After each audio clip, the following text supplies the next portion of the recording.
It's a cold, gray, and overcast evening here at James Griffin Stadium in St. Paul, where tonight the St. Paul Central Minutemen take on the Cretin Durham Hall Raiders. It's all coming to you live next on SPNN.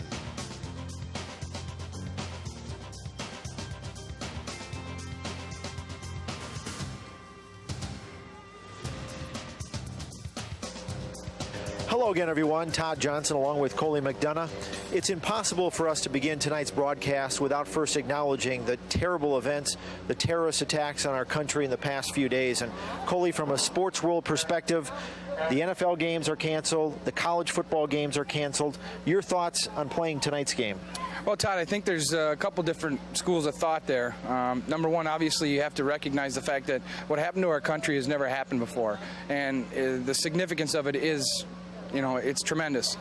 But from a kid's standpoint, they need normalcy. They need to come back and get back into the flow of things and get themselves under control and resume what they normally do. And so ultimately, I think this is a good thing that the kids are back on the field and playing football.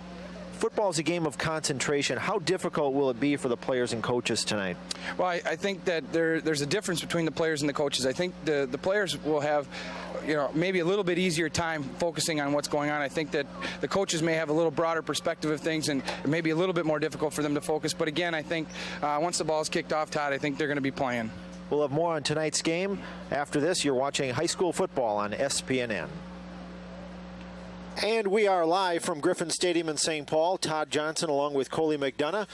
The opening kickoff just a moment ago was returned by Adrian Perryman, and the Central Minutemen will start on their 31-yard line against Coley, one of the best teams in the state of Minnesota. Absolutely. Cretin Durham Hall Raiders, ranked number 2 in the state of Minnesota, 2-0 right now. They're going to be tough to beat. It'll be interesting to see how Central attacks.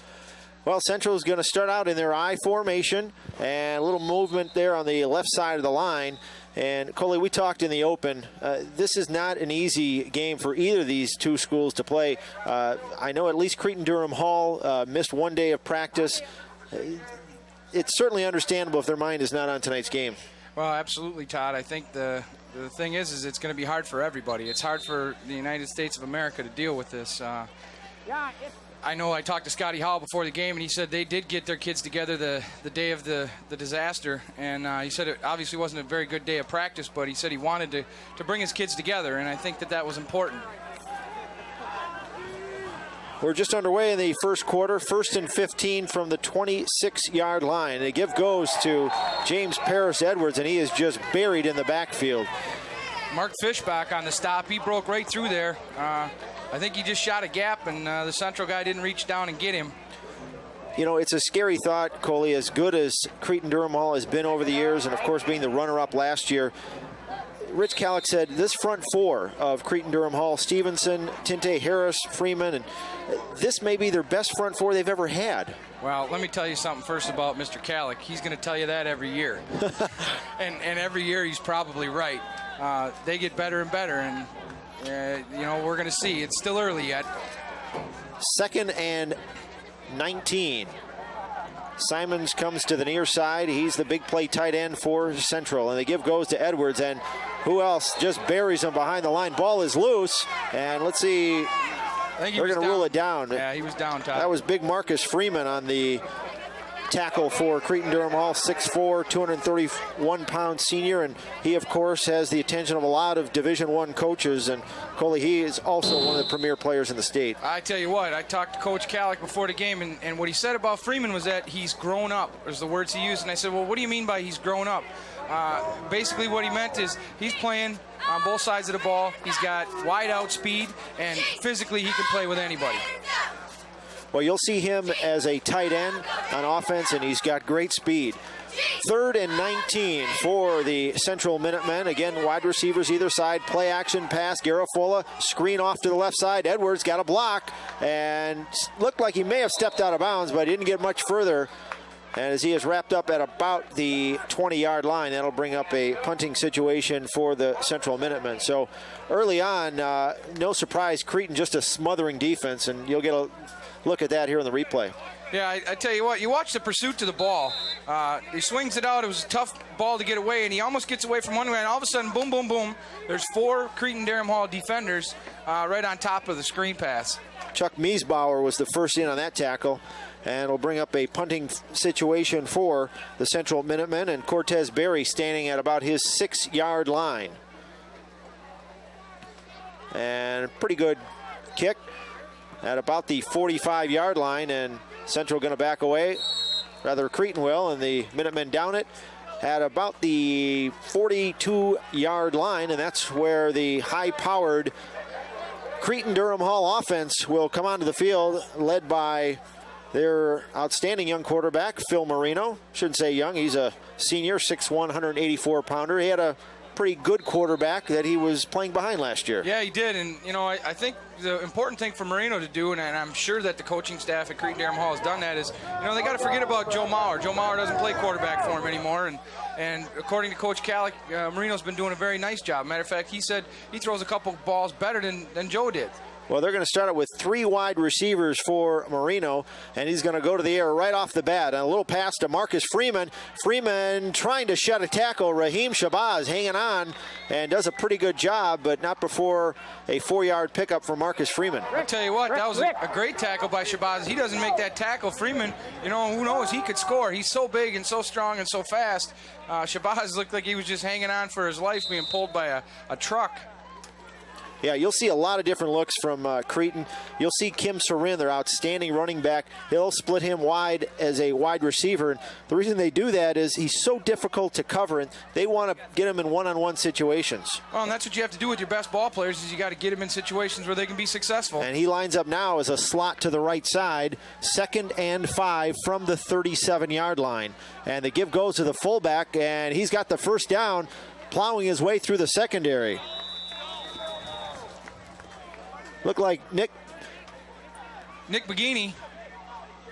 Nick Biagini will try. Is that Biagini? Yeah, we'll go with that. 6'2", 225-pound junior, and he plowed his way right through for a first down. Well, you know me and fullbacks, Todd. I love that straight dive, and here we come right at you. I think it's critical for Central to make a stand here. I don't think they want to get behind and get in a hole early.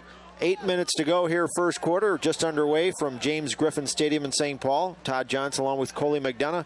1st and 10 for the Cretin Raiders at the 26-yard line.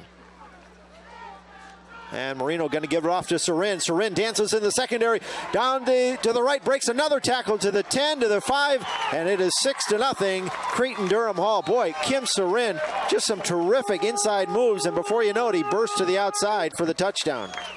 Todd, that's the key, too. Anytime you run inside, you teach your backs. You get inside, you get to the hole, and then you get outside. And that's exactly what Sorin did. You look at right here on the replay. He gets outside, makes one guy miss, and then it's all speed, and you can't coach speed. Kim Sorin, he can flat out go. Cretin-Durham Hall, it's going to be potentially 7-0 here with 8 minutes left in the first quarter. Tom Molnar in for the extra point. He's been perfect so far this season, 14 for 14.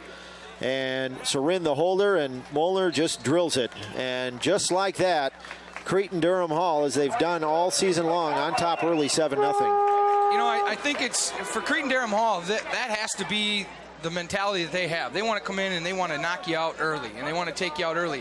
What's important for Central and Scotty Hall now is to get his troops together and understand, it is only 7-0.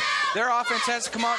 They have to sustain a drive. They have to pick up a first down, maybe 2, and show that they can move the football. If they're fortunate enough to score, obviously that would be great, but they have to hang on to the ball and keep the ball out of the hands of that explosive Cretin-Durham Hall offense. Coley, we've heard so many times the expression, it's 14-0 when we get off the bus. What are people talking about? Well, it's funny because having been a Cretin Raider back in the days and having been on that coaching staff and then having coached against it, sometimes that is the feeling. Sometimes I think the inner city kids are thinking, they're big and they're strong and they're fast, and maybe in their mind they're not quite confident that they can play with them. I think that's something that as a coach you have to instill in your kids, that these guys put their cleats on 1 foot at a time just like everybody else does, and they work hard, and you just got to work hard and stay at it. Molnar will kick off, and he's had 4 touchbacks, and this one will be fielded by Adrian Perryman, who had a career game last week. He gets it at the 20 to the 25, breaks a hole up the middle, and Perryman squirts forward to about the 33-yard line. Great return by Perryman. I tell you, if he would have squirted to the left there rather than the right, I think there was a hole and he might have busted it. And as you said, Todd, last week against Highland Park, I mean, this kid, he did it all. Well, he had a reception for a touchdown, an interception for a touchdown, and then he had the game winner with a kickoff return with 3 minutes to go in the game after Highland had taken the lead. Might have been the single best performance we've ever seen here on SPNN, and what a great game that was. Of course, Central coming back to win 28-26, but they're down 7-0 here early to the Cretin-Durham Hall Raiders. They're going to try to get something going here at their 31-yard line. Again, some movement up front for St. Paul Central. A little bit of jitters, I think. A little nervous. You're facing the number 2 team in the state. You're just coming off a great win. It's hard. We should tell you that the referee tonight is Jim Kowaleski, the head linesman Rick Kruger, the umpire Dean Hultgren, line judge Mike Bronson, and the back judge Scott Hill. And I would imagine, Coley, we've talked about our feelings about the players. This also probably is just as difficult for the officials to get into tonight's game. I think it's difficult, like I said, Todd, for everybody. This is a tragedy that occurred, and I think it'll bring people together, though. First down and 15 from the 26-yard line. 2 wide receivers left. Quick give up the middle. And not much running room there. Hey, 71. Pretty good tackle. Hey. That time. You probably pick up. We got the Don't use the officials mic today, so you might pick up some interesting conversations. Do we have the ump cam, Tom? We don't have the ump cam. We got the ump mic. The ump mic, so, okay. That may be just good. Tackle for that play was Mark Wyant, 6'1", 197-pound senior. Matt Wyant, pardon me. And his brother Danny played several years ago. I don't know if he was on the state championship team or not.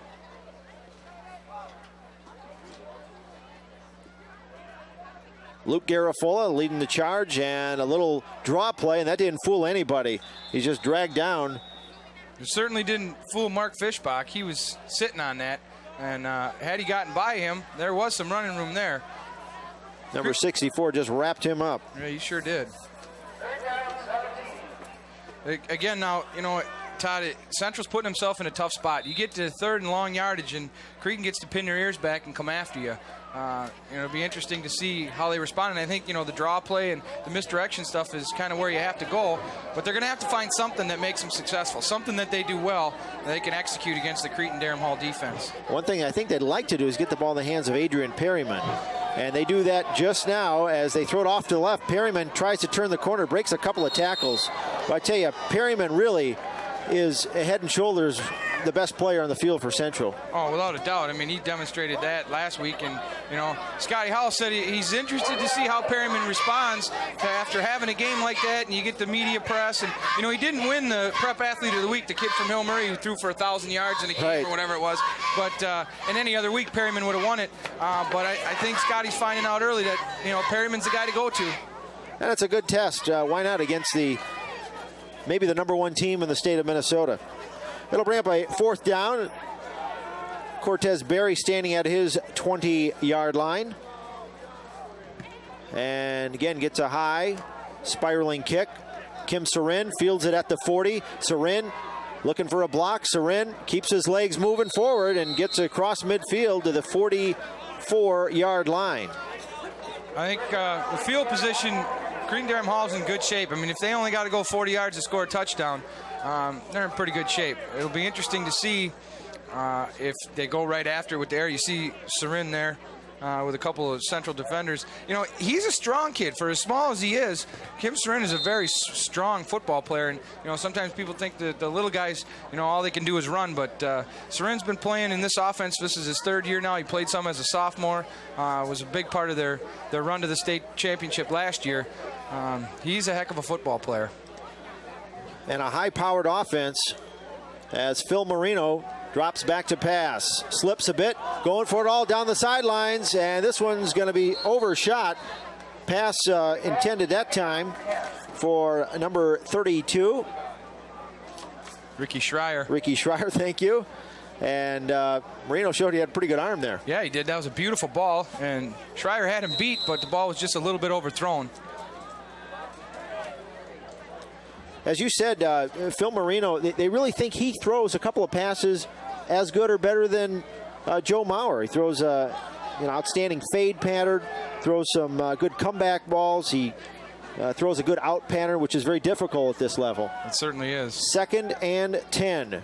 And the give goes to Soren, and Soren plunges his way forward. He's got a big offensive line in front of him. 6'5", 240 is number 71, Ryan Harris, and Mark Fischbach, 64, 6'2", 253-pound senior.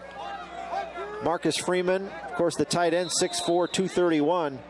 Scott Stevenson, number 50, 6'4", 250-pound senior. That's a lot of bulk up front. Well, and I tell you, Todd, that's the thing. When I was coaching in '99, we had a big offensive line. If you got a big offensive line, you can do just about anything. You're going to be able to get good pass protection. You're going to be able to get off the ball and get into people and move bodies, create holes for your running backs. It really helps a lot to have those big guys up front. And they have more than just 4 or 5 guys. They're going to rotate 10 guys on the offensive line. That really helps. Marino swings it out to Soren at the 40. Soren cannot get by Adrian Perryman. A big tackle, strong play by number 22, Adrian Perryman. Great tackle by Perryman. I tell you, tackle Kim Soren in the open field. Those were 2 great football players out there.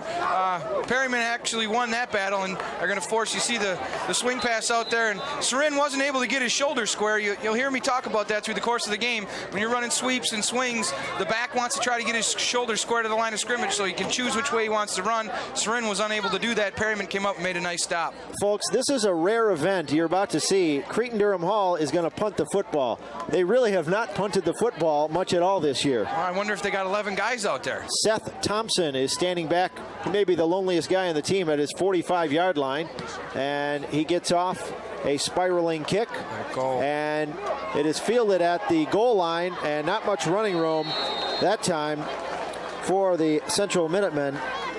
Chris Weewu looked like down there, number 80. And Coley, I heard you calling for a let it drop. Yeah, that's a mental mistake, and I think Scotty's going to be a little upset with that. What you tell your guys is when they're punting deep into your end, you put yourself on the 10-yard line, and if it goes over your head, you let it go. Now Central's backed up. They got to go 96 yards or wherever to get a touchdown, and they're in a position where at 3 and out, Cretin Durham Hall has great field position again. Would have been smart for him to let that ball go. You saw Scotty tap him on the head. I think he just kind of reminded him of that, and I don't think that young man will probably make that same error again. And they had a little momentum going there, stopping Cretin. That was a victory in itself. From the 6-yard line, Eric Simons now lines up as a tight end to the left side and rolling to the left. Actually, a fake up the middle. He faked us and plowing his way forward. We'll see what it is at the bottom of that pile. Look for number 20, Tremaine Lindsay. And he's perfectly capable of moving a pile. Yeah, he did a nice job. See on the replay. There's Lindsay.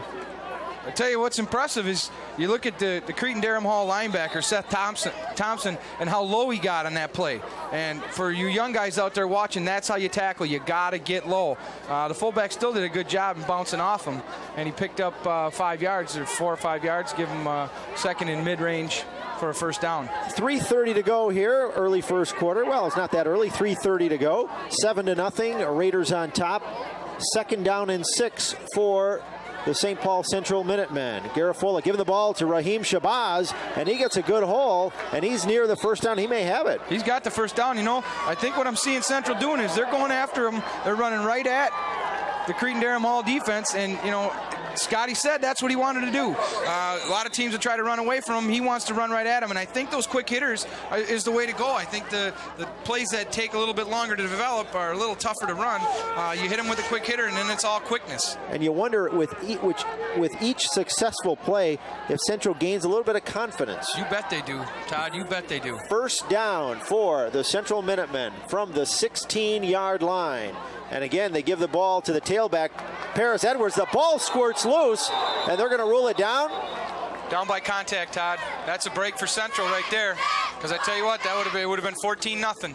There was three Raiders over there. You watch on the replay. The handoff looks clean. He's got it, but you know what? He's got it in the wrong hand. But yeah, he was definitely down.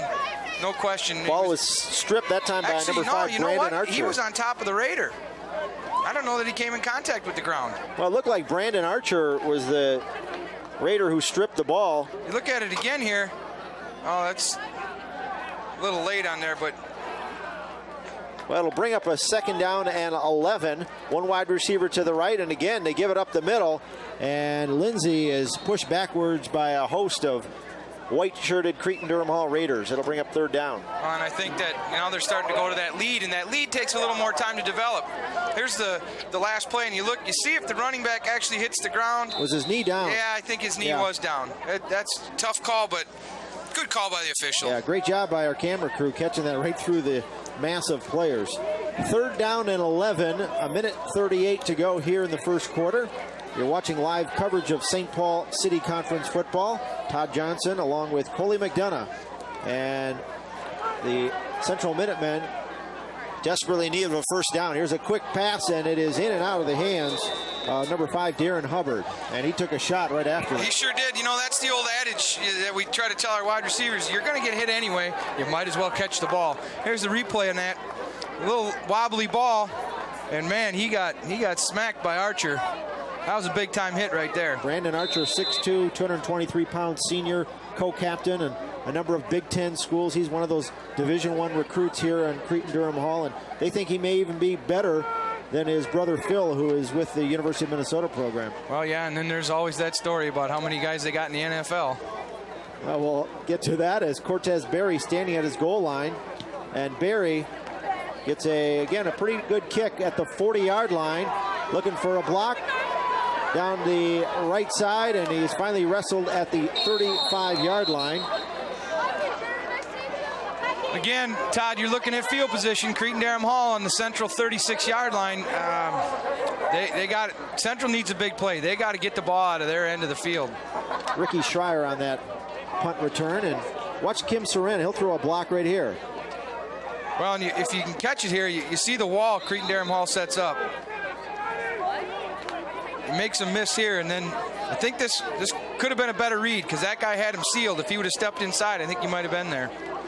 Well, back to live action. 1st and 10 from the 36-yard line. Soren in the backfield, and they give the ball to Kim Soren. Soren, great acceleration into the secondary, and you can say good night. Kim Soren in for the touchdown. Does he have rocket-propelled cleats or what? I don't know, but I tell you what, Perryman caught him. I think Soren might have let up a little bit. He knew he was in, but boy, I tell you, Kim Soren. And again, he's doing it between the tackles. This is a little trap play. They're counter tray. They pull the guard and the tackle on the backside. They kick out, lead up with the tackle. Soren gets up the middle, and he does the rest with his feet. And man, and watch Perryman come from out of nowhere to bring him down. And, you know, that says a lot about Perryman and a lot about the Central defense in terms of not giving up. And Molnar's kick is good, and the Raiders on top 14-0. And Kim Soren, of course, started the scoring tonight with a 26-yard touchdown run, and he does a repeat performance with a 36-yard touchdown run. Coming in at today's game, Coley, he's the leading scorer in the St. Paul City Conference. No real surprise, 6 touchdowns, make it 8 on the season for Kim Soren. Yeah, and I got a feeling he's probably going to score more than 8 more. Certainly, well, maybe not tonight, but certainly throughout the course of the season. And now you go back to Cretin-Durham Hall getting off the bus up 14-0. Minute left in the first quarter, and they're up 14-0. You know, I agree, Coley. I like the play calling so far of Central. They've gone with the quick hits. They tried that slant over the middle. I think they're playing it smart. The problem is there's just so much talent on the other side of the ball. Well, and you know what? There's very little you can do about that in particular. You know, you can only coach the guys that you have. Right. And, you know, now the Central's job is to do the best they can to stay in the game. And, you know, 14-0 isn't the end of the world, but, you know, it's how do the kids respond to that? How is the Central offense going to respond now? Maybe Perryman can make a big play on a return. He was pretty close last time. Perryman is standing at his 15-yard line. Tom Molnar, as I mentioned, has 5 touchbacks so far in the young season, and let's see if he gets it anywhere near Perryman. And he gets under it a little bit. Perryman steps up right at the 20-yard line. Perryman accelerates around the right side. Perryman sheds a couple of tackles up to the 35, 36-yard line. So he really is a burst of energy for the Central Minutemen. On that return, Todd, the Central set up a wall on their bench. Perryman made a bust to it, and we have one guy that broke it. You know, and that's kind of what separates Cretin-Derham Hall from a lot of other teams is when you get one guy on an island, that guy from Cretin-Derham Hall, generally speaking, is going to make that tackle where, you know, maybe another team might miss that tackle, and all of a sudden Perryman's still running. You look right there. Mark Nolan with the stop on that kickoff return. Chris Weewu lines up wide to the left side. It's hard to say. Weewu lines up wide to the left. Simon's also the tight end on the left side. And looking over the middle, Garofola's got his man open, and he's got Perryman in the secondary. Perryman, he's got one man to beat. Perryman's going to go in for the touchdown. The first point scored against Cretin-Derham Hall in 3 games, and St. Paul Central on the scoreboard. You called it, Coley. A big play from Adrian Perryman. That's where you got to go, and I guess Scotty Hall's got his answer. Perryman's his guy. You know, Cretin-Derham Hall is going to have to react to that. They're going to have to put somebody on him and, you know, pay that young man some respect, because I tell you what, that guy's for real. A 65-yard touchdown pass, Luke Garofola to Adrian Perryman. There you see the graphic, 112-0 coming into tonight's game, and there you saw the first touchdown ever of the 2001 season scored, and they're going to go for 2. Perryman lines up wide to the right side. He's got single coverage. Rolling to the left is Garofola. He's going to reach for it himself, and let's see, did he get in? He was very close, and they're going to say he was short. I thought he got in, Todd. Very, very close. Holy cow. Checking on the replay. I don't know. It's just the ball's got to cross the plane, right? See if we can get a replay on that one. Garofola, little play action. He fakes the lead to the right and rolls to the left. It looked to me like it was a designed run. Well, let's take a look at the touchdown first, Coley, because what an exciting play that was. Play action pass, and again, Garofola hesitated, and there he goes off to the races. Well, I think the safety slipped on that, but the play action is what really makes that play, because it holds the linebackers. You see Archer coming in, trying to make the tackle at the very end, but that play action was able to hold Archer just for a second, just long enough to get Perryman enough distance to score. I tell you, I think the Cretin-Derham Hall fans here right below us are stunned. I mean, they're not used to being in the game. Well, and I tell you, it's being in the game in the St. Paul City Conference against Cretin-Derham Hall takes big plays, and Perryman and Central just made a big play. Well, last week, Adrian Perryman, a 65-yard touchdown reception, a 35-yard interception for a touchdown, and a 75-yard kickoff return for a touchdown. And then he answers tonight with a 65-yard touchdown reception. So he's all about big plays. Yes, indeed, and you got to have one of those guys. The only problem is Central may only have one of those guys, and Cretin-Derham Hall has several. Barthez Bernard on the kickoff, and this is fielded by Sorin, who's just as dangerous. Sorin to the 25 to the 30, through the middle. Kim Sorin, look out! Kim Sorin, can he answer to the 35 to the 40? One man to beat. Sorin is finally knocked out of bounds at the 15-yard line by who else? Adrian Perryman. That's what I was going to say, by who else? And I tell you what, Sorin did exactly what you're supposed to do. You attack a kickoff return at the middle. As soon as you break that first front line, then you bust it outside. Sorin did exactly that. Brought Cretin-Derham Hall, and see, you watch on the return. He comes up the middle. He's got a host of blockers. He hits the gas here, and now he looks and he breaks it outside. Now it's just a foot race. Perryman does an excellent job. You watch Perryman at the top of your screen, takes a great angle of pursuit, and he's under control. He's not sprinting. He's under control, so Sorin can't cut back on him. Sorin then just tries to gas it, but Perryman's got equal speed to Sorin, or at least very close to that.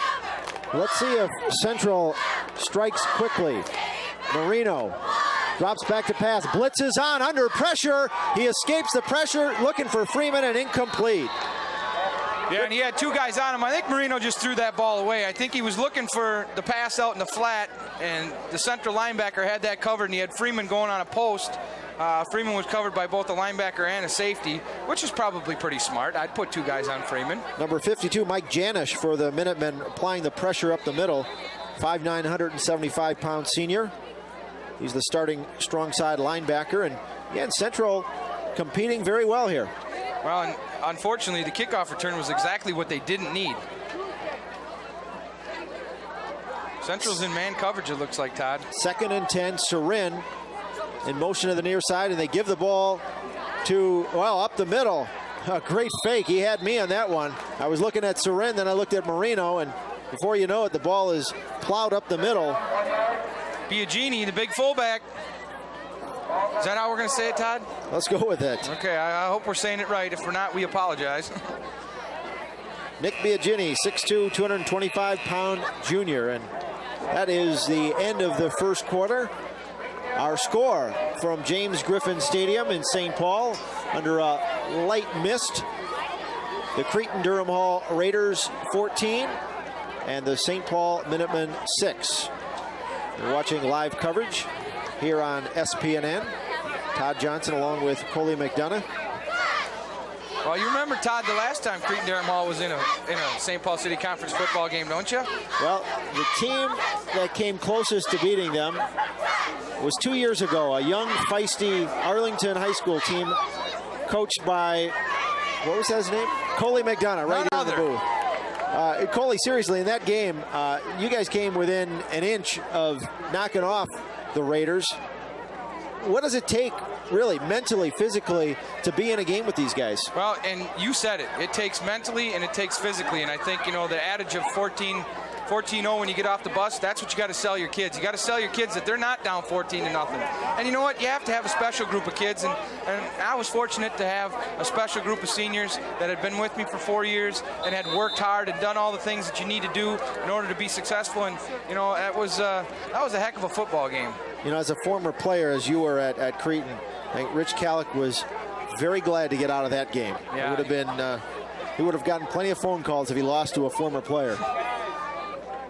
3rd and 1 for the Raiders at the 11-yard line. And Marino rolling to his right. Little pass is off the hands of Marcus Freeman. You don't see that too often, but the rain is coming down a bit here. Yeah, I think it's a little bit of a wet ball syndrome there. And he put a nice touch on the ball. I think looked to me like Freeman should have had it, but little wet ball. You see him roll out here. Just puts a little touch on the ball. That was a little long. I think Coach Scanlon will probably give him a hard time about that one in film. It'll bring up a 4th down and 1, and Cretin going to go for this one. Huge play for Central here. Huge play for their defense. Sorin gets the handoff and eludes a tackle in the backfield. He's got the 1st down. Well, he was almost caught in the backfield. Boy, and he's not done. The pile is still moving forward. That's what I said about Sorin being a strong kid. And you know what? The other part of, you know, the smaller guys, they're tough to get a hold of. But a good search by the defensive line of Central. They had a chance to stop Sorin, but I think he got that one on his own. And you can see the confidence they have in him. 4th and 1, you know the ball's going up the middle. Rather than giving it to Biagini or one of the other bigger fullbacks, they give it to Sorin. Well, they definitely have confidence in him. And, you know, he's a threat to score every time he touches it, so he's got to have, you know, 15, 20 touches a game. 1st down from the 6, and this is Sorin looking for the corner, and he is in for the touchdown. Perriman just couldn't beat him to the corner on that one. Sorin scores his 3rd of the night. And that's unfortunate for Central. I think that kickoff return really hurt them. They were in the field position situation again, and you know, but they got to stay after it. You see Sorin here, a little coaching point, and I think Coach Scanlon will get after him. He had the ball in the wrong hand. You want to have that ball in the outside hand. But I guess, you know, if he gets in and scores, who cares? Well, Kim Sorin, 4 touchdowns last week in their blowout win over Arlington, 63-0. And be careful how you say that. He's got 3 touchdowns tonight. Well, it was 63-0. Yeah, I guess that would constitute a blowout, wouldn't it? And of course, in week 1, the Raiders took care of Highland Park 49-0. You saw that graphic early on, up until the touchdown by Perryman. They'd outscored their opponents 112-0. So another touchdown by Sorin makes the score 21-6. Cretin Durham Hall, and St. Paul Central again going to need a big play to stay in this game. Well, and that's exactly what they need. And you know, let's not kid ourselves, Todd. We know where that big play has to come from. At the same time, you know what? Central needs a couple other guys to step up. They got to have somebody else, make the big play because, Cretin is a very well-coached football team, and they're going to keep their eye on Perryman. They're going to do what they have to do to try to stop him. As obviously a former coach, my deal was you make somebody else beat you. You try to take their best guy out of the game, and you make somebody else beat you. I know the Arlington-Como game last night was, nip and tuck through 3 quarters, and I know that Kevin Wolf, the new coach at Arlington, was, his philosophy was, I'm going to stop Vandeweghe, and he did that. Unfortunately, he tried to make somebody else beat him, and Gabe Bates was able to do that and had a heck of a game. Molnar kicking off, and Perryman stepping under this one at the 20-yard line, and Perryman gets out to about the 30-yard line. Seth Thompson on the tackle for the Cretin-Durham Hall Raiders. Yeah, Barthez Bernard was there, and he had his back to the guy who made the tackle. I don't quite understand how that really worked out. I don't know if they were trying to run a wall to the opposition's bench or... Now that you're up here in the booth, you can just speculate about anything you want. Oh, it's great, yeah. Although I got to tell you, I took a little heat from our game last week, particularly from the Arlington coach. The only mention I made was of the discrepancy in penalties that they had in their first game, so I'll have to do a little better job for Mr. Wolf. Well, we'll work on that. 2nd and 10 for the Central Minutemen. Give goes to Tremaine Lindsay, a couple of yards up the middle. Again, that very, very strong front four for Cretin-Durham Hall. Scott Stevenson among them, 6'4", 250-pound senior. And Coley, we talked earlier, Cretin's going to keep about 10 guys rotating, both on the offensive line and defensive line. They want to build some depth because they are looking ahead to the playoffs, and they know it's very important to have depth when you get further on into the playoffs in the state of Minnesota. Without question, Todd. I mean, you're going to take your bumps and bruises. There's going to be a guy that twists his knee here and there. And, yeah, I mean, depth is the key to going to the state tournament. Cretin-Durham Hall's been in the state tournament 11 straight years. I don't see any reason why they can't make it 12. I mean, their region, you break it down, they got Egan, who, they're an excellent football program. You got your Minneapolis schools. I don't know that they can compete at the level of Cretin-Durham Hall. So they're looking at a situation where, they have what could potentially be a pretty easy road to the state tournament. And, Rich Kallick respects every team in the state, and they'll go out and scout these teams. They're already looking ahead to which schools they might play, and they're going to scout every team, of course, in the St. Paul City Conference, and they are also looking ahead to the Egans of the world. Absolutely.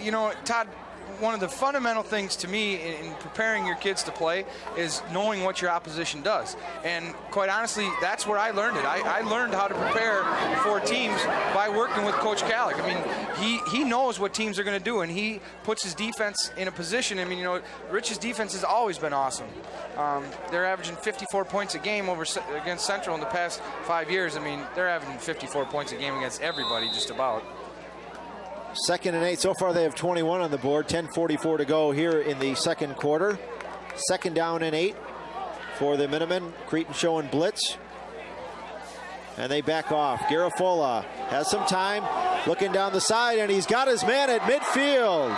Caught that time by Armando Davison. Great catch by Davison. Garafola didn't get all of that ball, but Davison came back. He did exactly what a receiver's supposed to do. That ball's in the air, you go get it. Don't wait for it to come to you, and Davison did exactly that. He beat the Cretin defender. The safety over the top couldn't get over in time. Great catch right there. Nice catch. Oh, wait a minute. That ball come out? That ball came out. Well, the officials are ruling it a catch. They sure are. I don't think. Of course, we have the advantage of the replay. We'll try to get that to you one more time, but it's a 1st down at the 47-yard line of the Raiders. And the give goes to Edwards. Edwards nowhere, tries to get around the right side, maybe got a yard. Let's go back to that last completion by Garafola. You see it for yourself. What do you think? There's a catch, 2 feet are down. Now the ball comes loose. You know what? That's a fumble. That's a fumble. He has both. I mean, unless he doesn't have control, but it looks like he has control. All of a sudden, now it's out. That's a fumble. I think it was a catch and a fumble, and I don't know who came up with it or if the official didn't see it. But, Coach Kallick didn't throw his little red flag out there to do the instant replay. They don't have that in this league. Hats off to our crew down on the field in the truck. Great replay there. And we brought it to you. 2nd down and 12. And again, Cretin showing blitz, and they back off. And play action pass, Garafola over the middle, and a lot of white jerseys, and it is incomplete. Almost picked off that time by number 32, Ricky Schreier. But I tell you what, it looked like pass interference to me. Looked like he was coming over the back a little bit. It looked like he was coming over the back to me, Seth Thompson. I don't know if there wasn't contact made. It was tough to see from my vantage point, but. You know, and Central could use a call or two, you know? I mean, those are the types of things. I mean, you talk about in our 99 game, the drive that Cretin, when they scored last, they had 2 face mask calls against us that were 15. See, now they're either 5 or 15. And those penalties really can add up. And how? 3rd down and 12. Garafola under big pressure, but he gets the pass off, and it's caught, but it's going to be a loss of about 4 yards. Barthez Bernard comes into the game for the first time, and he's just buried.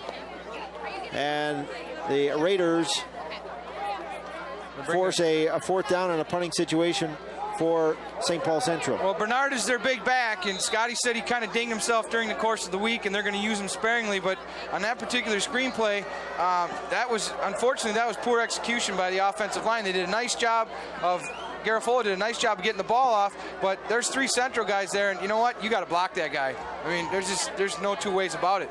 3 Central guys, 1 Cretin guy, you got to get that guy. Matt Wyant made the tackle for the Raiders, and Barry end-over-end kick fielded by Kim Soren at the 30. Soren looking for a block. Soren, great speed, runs into his own man.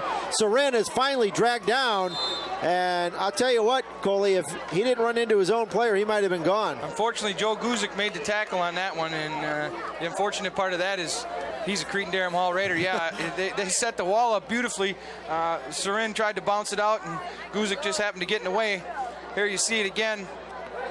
They set the wall up beautifully. There's a nice block right there. Boom. And then Soren's going to bounce it out right here. And there it is. That's too bad. But once again, Cretin-Dereham Hall starts in great field position in the Central Territory. Jose Munoz made the tackle from the 44-yard line.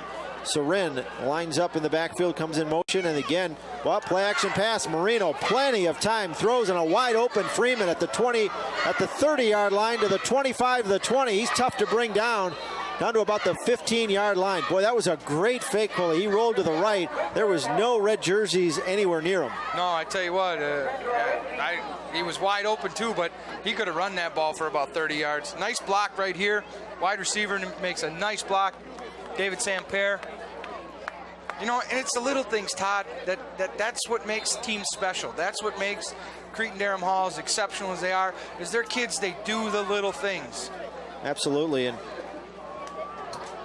we'll expand on that in a moment, but a 1st and 10 from the 19-yard line, 8:22 to go here in the first half. Cretin already on top 21-6 as a light rain continues to fall. And the give goes up the middle, and pretty good running room that time.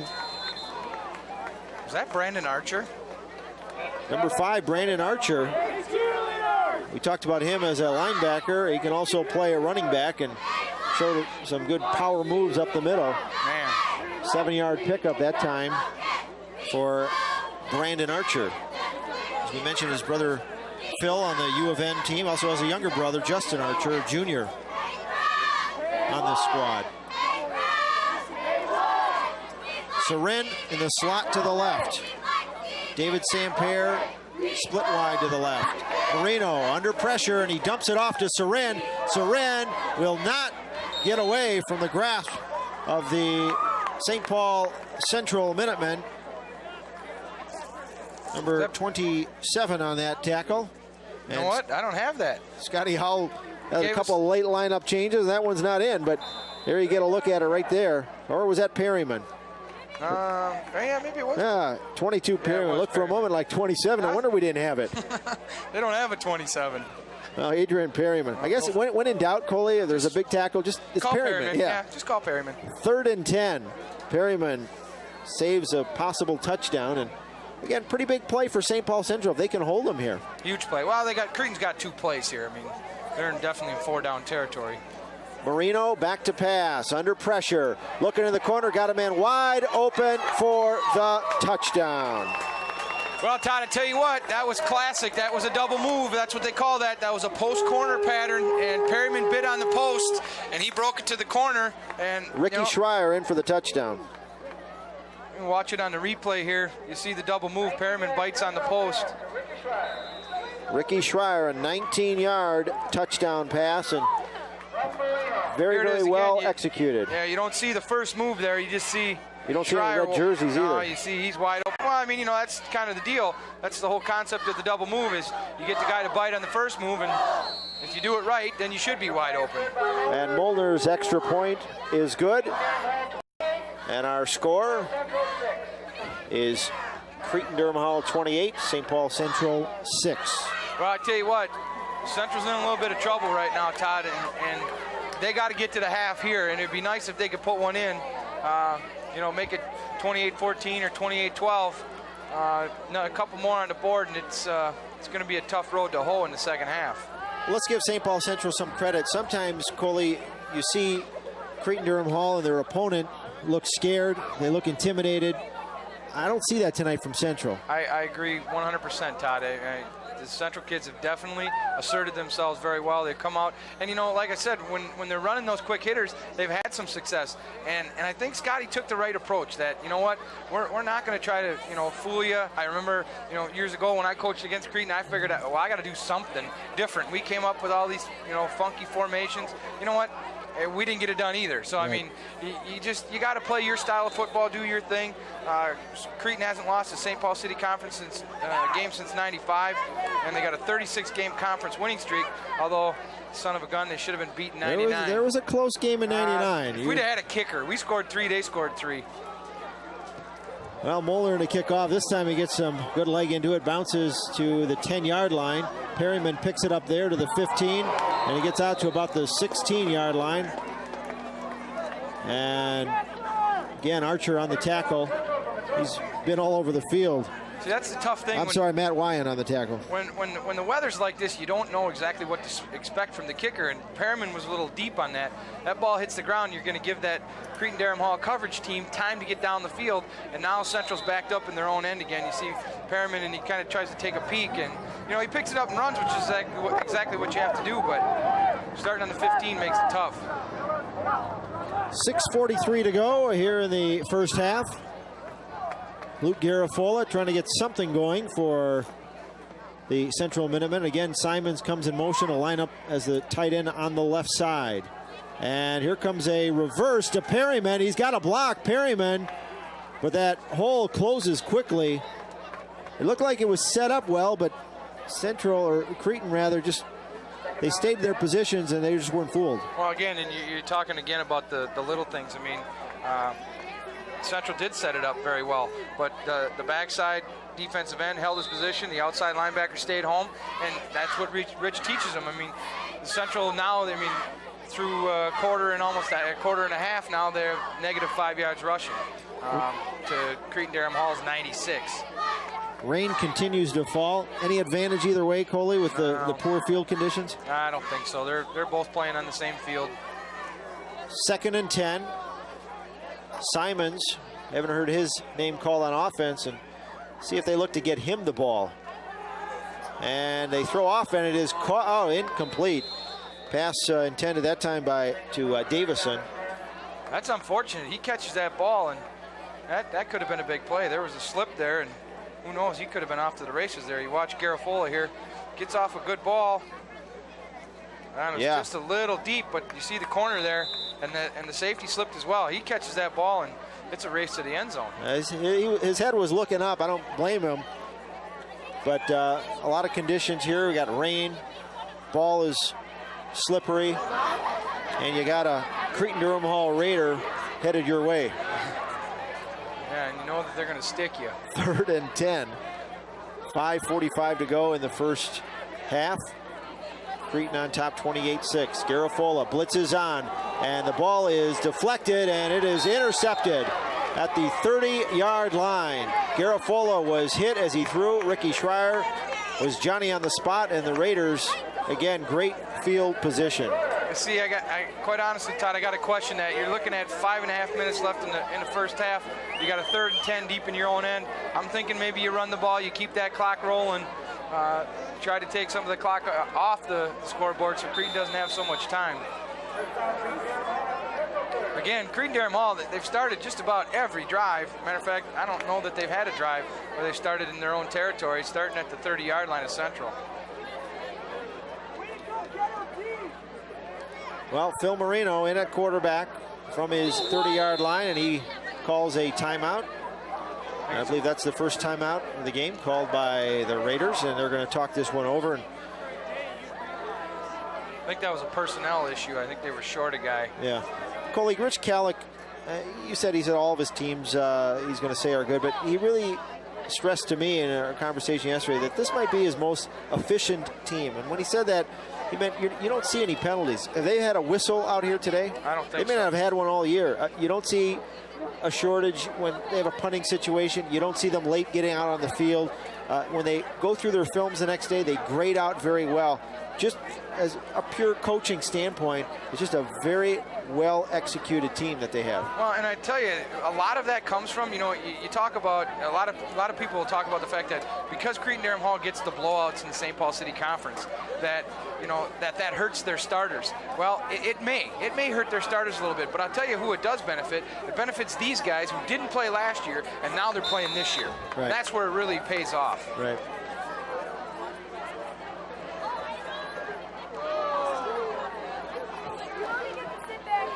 And there it gives big hole up the middle for the corner. He's going to go in for the touchdown.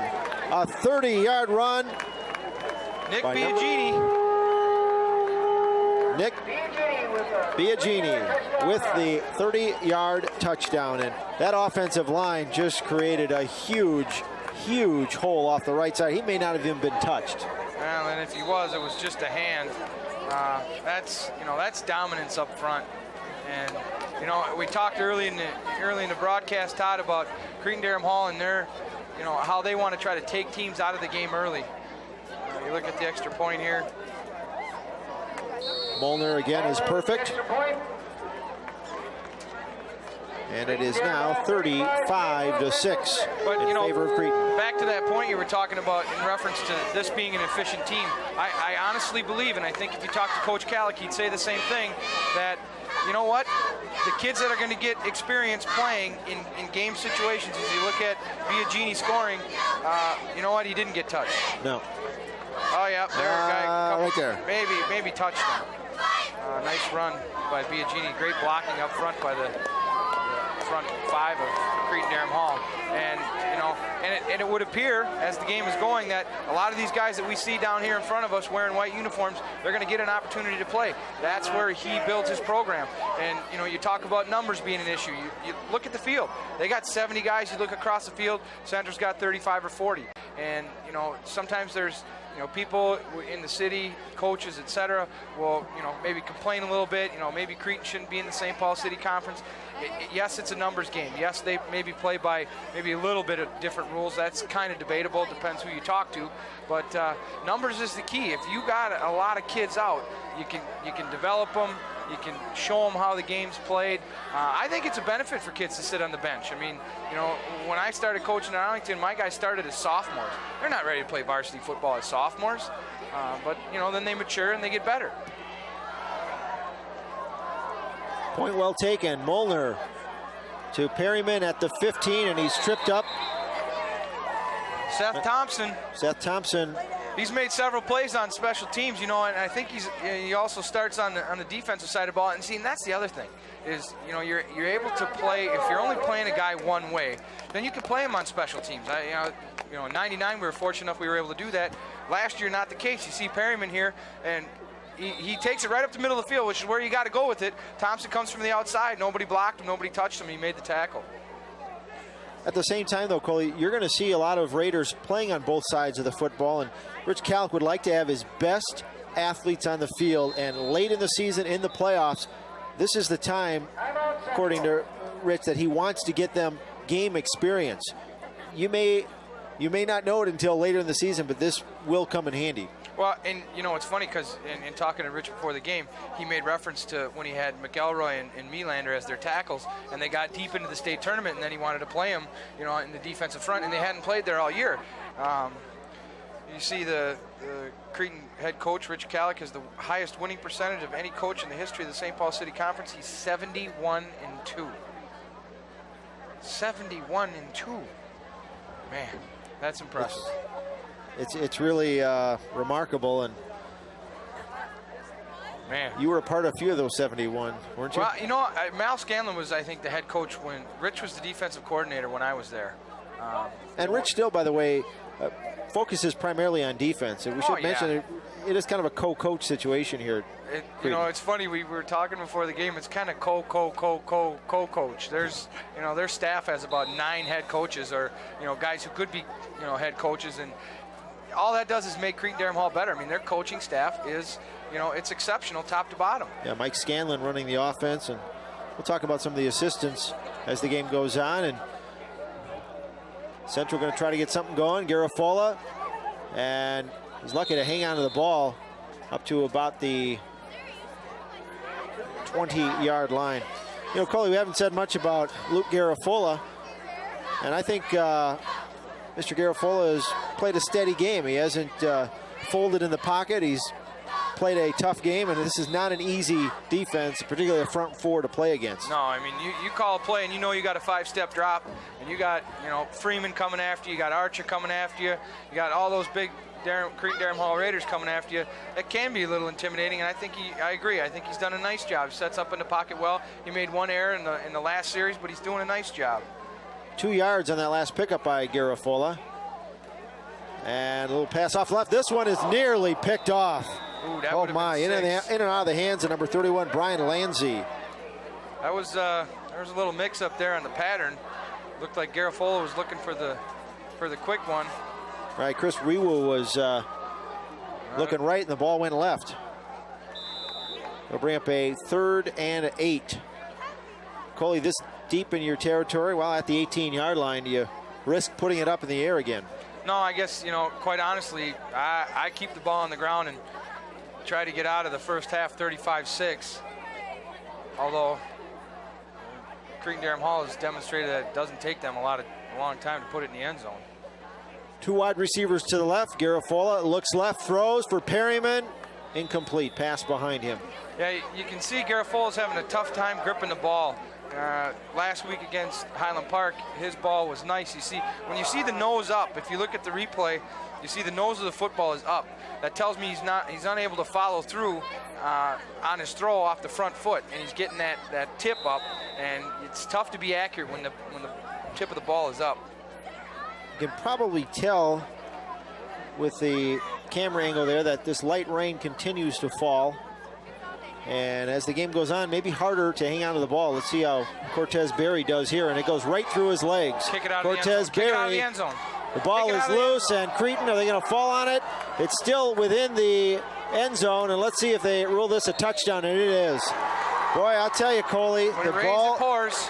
We just got through saying the ball is slippery. It goes through the legs of Cortez Berry, and you're acting as coach up here, tell him to kick it out of bounds. That way, it's only a 2-point safety. Instead, the ball comes to a Cretin-Derham Hall Raider for a touchdown. Here it is, through his legs.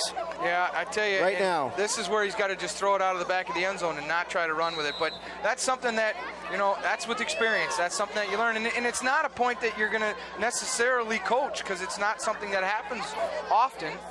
You see Central's only got about 6 guys out there. Here come 3 more. They're all offsides. The extra point is good by... Actually, it's no good. But I didn't see any flags. Why wasn't there a flag on that? Coach Kallick's going bananas down there. There's no way I don't understand how there wasn't a flag on that play. 3 Central Minutemen were, without question, on the Cretin-Derham Hall side of the line of scrimmage when the ball was snapped.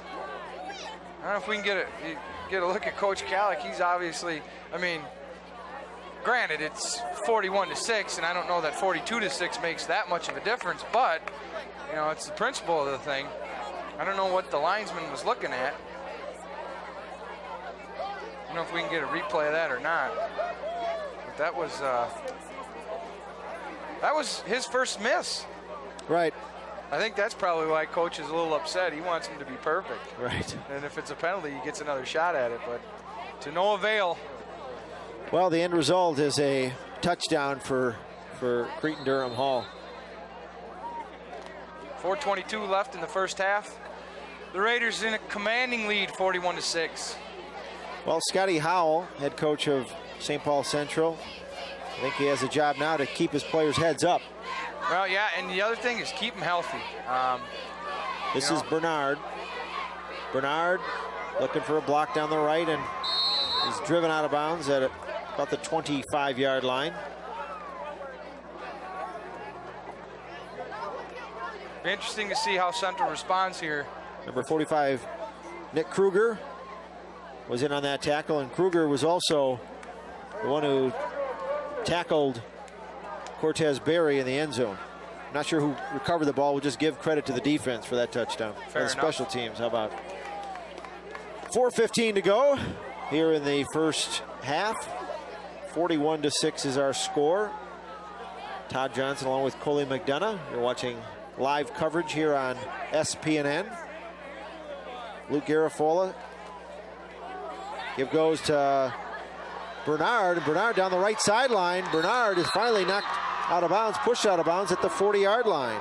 Chuck Miesbauer knocked him out. That was a night, that's the first time they executed that lead. And you know what? I tell you what the difference is on that one, Todd. And if we get a look at the replay here, they're running it into the short side of the field, and they'd been running it into the long side with the tight end. And I think they fooled Cretin Durham Hall's defense on that particular play. And Barthez got outside and did a nice job, and Miesbauer knocked him out. Big first down for Central. Barthez Bernard, 5'11", 180-pound junior, and he hasn't played much this year. He's had a shoulder difficulty, had a separated shoulder, and obviously it shows he can play. Yeah, they're high on him, no question. He's and Central always has good skill guys, Garafola. Oh, this was intercepted. Intercepted by Brandon Archer. Boy, Yeah. Garafola, sounds like a cliche, but he'd like that one back. Yeah, and that was kind of like he pulled a pin on the grenade on that one. I think he had it probably would have been better if he just taken the sack, because if you look at the replay, there were 3 Cretin Durham Hall Raiders there and 1 Central guy, and I think they you understand what Central's trying to do. They're trying to play it safe, throw some screens behind the line, but Cretin coaches know that as well, so they're smelling blood on that. Oh, and exactly, and that's what they're trying to do. They're trying to take Central out, and for all intents and purposes, they've pretty much done that. This is interesting. They just brought a guy off the bench and put him on. I didn't know you could do that. Well, Pat Smith lines up as a slot to the left, and the give goes to Seren, and looked like he slipped a bit just as he got to the line of scrimmage. Well, and I do believe, Todd, this is the first time that Cretin Durham Hall has had the ball in their own end the entire first half. They're on the 49. Well, Scanlon and Calic starting to spread things out a bit and getting some different players in the game. Number 17, Matt Van Hoven, checks in. 5'10", 150-pound senior wide receiver. Along with Pat Smith here on the near side. Phil Marino still in at quarterback. And the give goes to Kim Seren. Gets a couple up the middle. Adrian Perryman on the bottom of that pile. Coley, at what point, if you're Cretin Durham Hall, you worry? This is a slick field. This is a long road to the state tournament.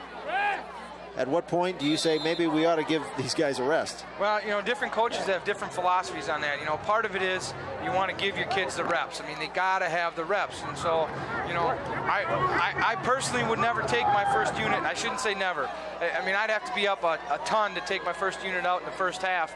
They got to get their reps. They got to play. 2:46 to go.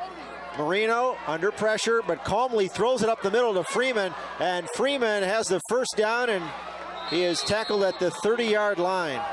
Well, I think you saw there Phil Marino cool under pressure. He had 2 St. Paul Central linemen in his face, but showed no fear and just fired it to Freeman, who a big target wide open over the middle. Well, you gotta give credit to Mal Scanlon. I mean, he's the quarterback guru, and he's the guy that has developed all of those quarterbacks, or at least had a significant, part in their development. And they know where they're going with the ball. Marino knew exactly where he was going to go with the football. He knew where his receiver was going to be, and he executed the play perfectly.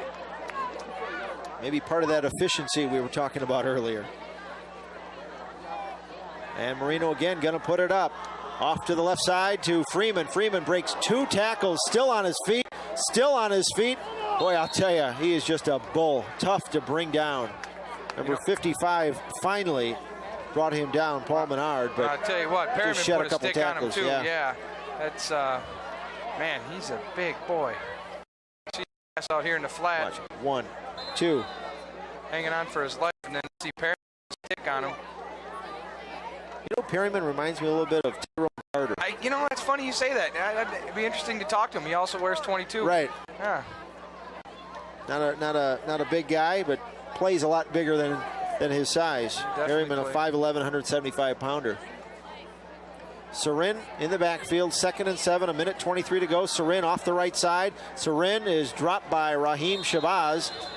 Not before he picks up a couple of yards. Raheem Shabazz, another pretty big hitter for St. Paul Central. Now, it'll be interesting to see how Cretin-Derham Hall handles this. They're up a bunch, a minute left. At the same time, this is an opportunity for them to practice their 2-minute offense. I don't know that they'll do it, but I think they're going to probably move their guys up to the line, and they got to work on situations is where they're at right now. Smith to the left, Sam Pear to the right. And the give goes up the middle to Archer. Archer breaks a couple of tackles to the 10, to the 5, and he is in for the touchdown. Brandon Archer just plows his way in from 22 yards out. I tell you, Todd, that's a tough situation for Central to be in. I mean, Cretin-Derham Hall seems to be able to do whatever they want, whenever they want. Archer takes the ball up the middle there. There's multiple opportunities for Central to bring them down. They just didn't get it done. Archer, again, a co-captain. He's a very gifted player.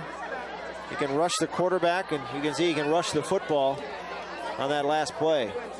Molnar, extra point is good.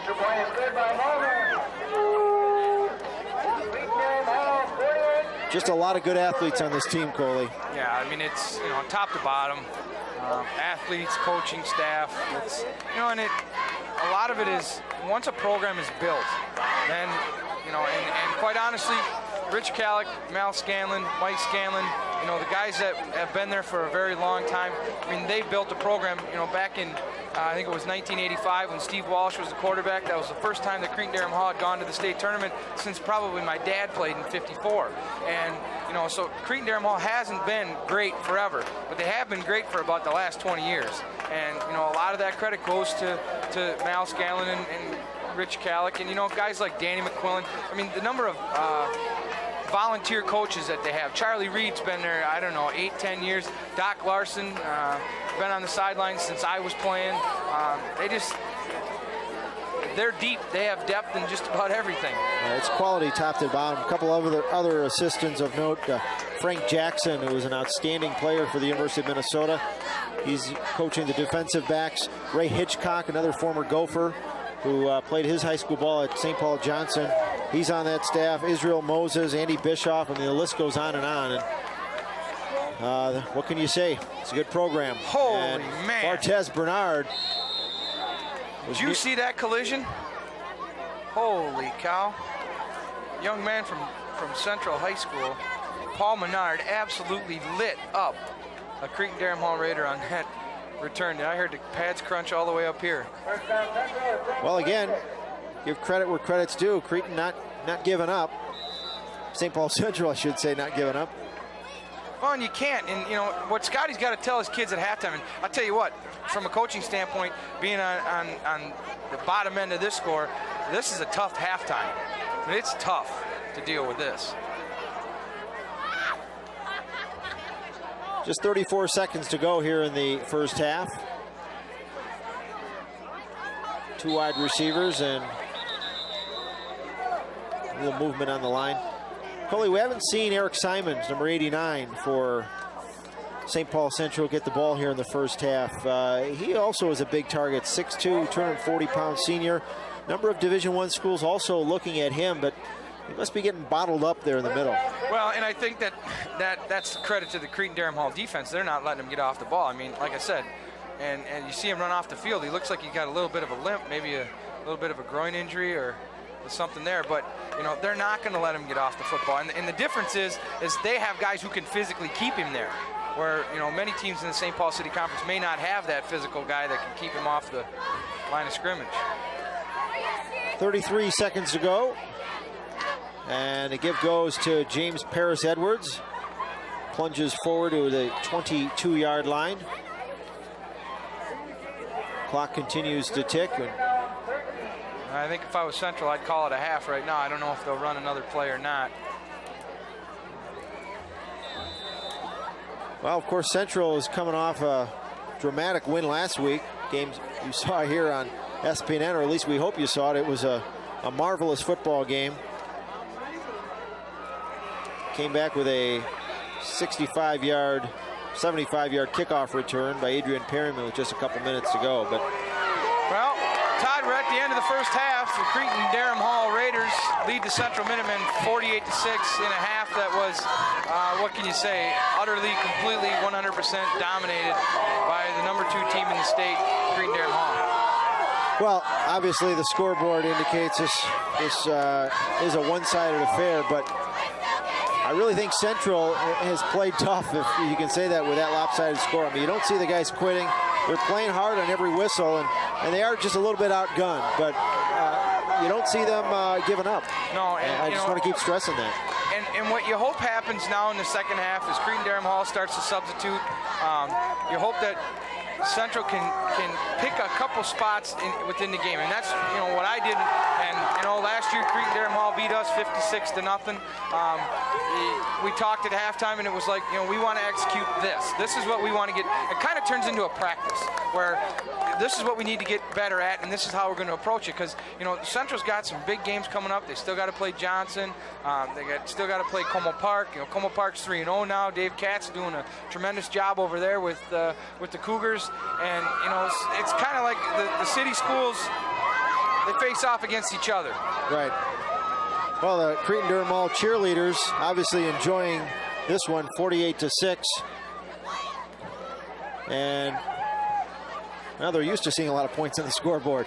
Yeah, it's something that Cretin-Derham Hall's been doing for a number of years now. And, you know, kind of like back to what I was saying back in '85 when Walsh finally took them. I mean, St. Thomas Academy and Cretin always had that big rivalry, which unfortunately no longer exists.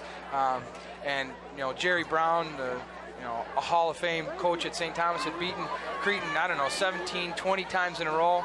And I remember I was a freshman or a sophomore. I was at the game, and Steve Walsh hit Pat Scanlon for a touchdown to beat St. Thomas. And that was kind of, you know, I don't know, it depends who you ask, but to me that was kind of the turning point of the Cretin football program, that once they got the monkey off their back with STA, that then things started to fall together. And, you know, my senior year we beat St. Thomas, and you know, now they don't play, and actually now they probably shouldn't play. I mean, St. Thomas certainly doesn't have the enrollment that Cretin-Derham Hall does, and while Slater does an awesome job over there, they were in the finals last year, but they lost everybody. They're a powerhouse, and I don't know what else to tell you. You almost run out of adjectives to describe this very, very strong football program. We are at halftime. Our score, not a real surprise, St. Paul Central on the short end of a 48-6 score. And again, you're watching live coverage on SPNN. Well, in action last night, I attended the Humboldt football game. They played, who did they play? I was just there Highland last Park. night. Highland Park, right. That spread offense, Dave Zychek. A good football game at halftime. Highland led 14-12. Humboldt played a very nice football game in the first half. And then it kind of ran out of gas. And, you know, Todd, it kind of goes back to the numbers game. Their numbers are light, and teams have a tendency to run out of gas when they don't have the players that can, you know, hang in there for 4 quarters. I mean, you try playing 4 quarters of football, and you get pretty tired. Well, if you like what you've seen so far, you can watch us again, as you see on your screen, coming up this Saturday at noon. And with the majority of football games on the collegiate level canceled, we may be the only game on Saturday. Absolutely. Then again on Wednesday night at 7:30 p.m. You talked a moment ago about Humboldt. Jim Monkwitz really doing a good job. They haven't seen it in the win column yet, but their numbers are up at Humboldt, as you know, and they seem to be turning the corner there. Well, and the key is getting buy-in from the kids. They got to buy into what the program has to offer. And it's a situation where Coach Monkwitz, he has the best numbers that Humboldt has had. I talked to their offensive coordinator, Steve Elizondo. He explained to me that as long as he's been there, and Steve and the former head coach, Jim Olson, who's a Fayette the coach, we used to be the head coach there. Right. Best numbers they'd ever seen. So. And it takes a couple of years, and we may see them towards the top of the conference before long. Once again, we are at halftime at James Griffin Stadium in St. Paul. Our score, Cretin-Durham Hall 48, St. Paul Central 6. You're watching SPNN.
I know, that's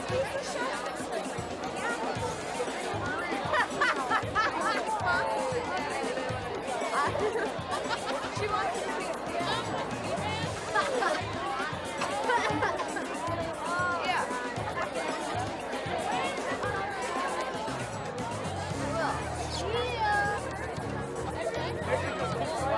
yeah.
We are back live from Griffin Stadium in St. Paul.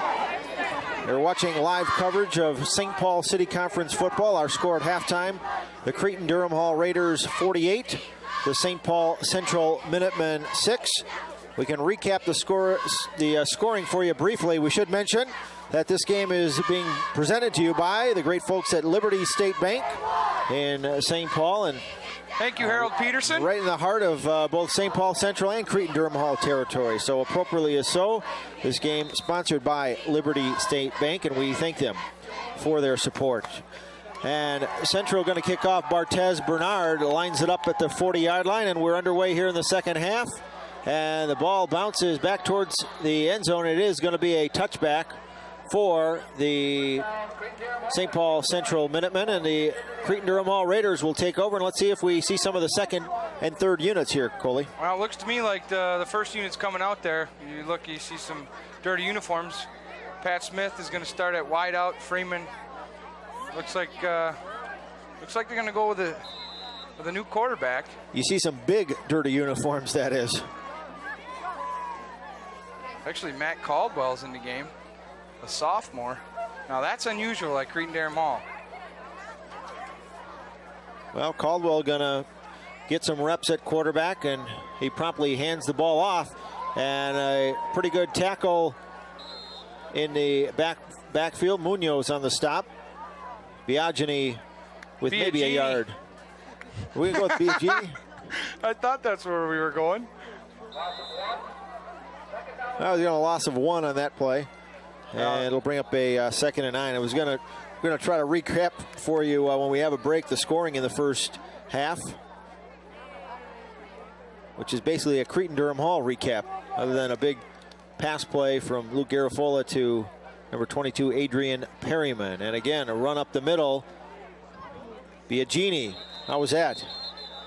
With a couple of yards up the middle. That'll bring up 3rd down. Okay, we're going to take it down to the field to Danny Flanagan. Danny, take it away. Hi, I'm Dan Flanagan here with SPNN Sports down on the sideline. And you look behind me right here, you can see the field is obviously very wet. You have to wonder if they're going to be switching some type of the shoe or whatever they're wearing. You obviously don't want to get any injuries at this point in the game. And also, even the score, though the score is 48-6, you have to give the Central team some credit. They still seem to be fired up, and hopefully they'll keep that going in the second half. This game will stay competitive. Back up to the booth. Thank you. Okay, thanks, Dan. Hope you're staying dry down on the field. 3rd and 6 from the 25-yard line, and a little delay, and Biagini's got a big hole and gets up to the 40-yard line. Raheem Shabazz finally brings him down, but not before a 1st down for Cretin Durham Hall. Real important in the second half for Central to try to hold Cretin Durham Hall up, see if they can get something rolling here in the second half. I mean, it'd be interesting. I would have liked to have been a fly on the wall in the locker room at Central to see what Scotty had to say to his kids. Although I tell you what, at halftime I walked down into the stands, ran into many prominent sports figures, Sammy Casalenda and Tommy Cross from McAllister, and I heard when Central came back out on the field, boy, I tell you, their fans went crazy, and that was really nice to hear. Well, no doubt they have good fan support. It's a 1st and 10 from the 39-yard line. Cadwell going for it all, and good coverage that time by Adrian Perryman. Pass intended that time for Pat Smith, but Perryman was with him stride for stride. Well, there aren't too many people on the field with maybe less Kim Sarin that can run with Perryman. That'll bring up a 2nd down, and again, Central playing hard really on every play, and that's what you need to do. Well, and really what it comes down to, Todd, is that, and it's what football programs are about. If you as a football coach can get your kids to buy into your program, they're going to run through a wall for you no matter what it is. 2nd and 10 from the 39-yard line. Central showing blitz. Little delay to Biagini, and Biagini is tackled. The flag is down, and one of the Raiders a little slow in getting up in the backfield. Looks like Brian Lancey's slow getting up, but he trots off to the sideline under his own power. Looks like we get a holding penalty against Cretin Durham Hall. I do believe that is their first penalty of the evening. Might even be their first penalty of the year. Well, you were talking about it earlier.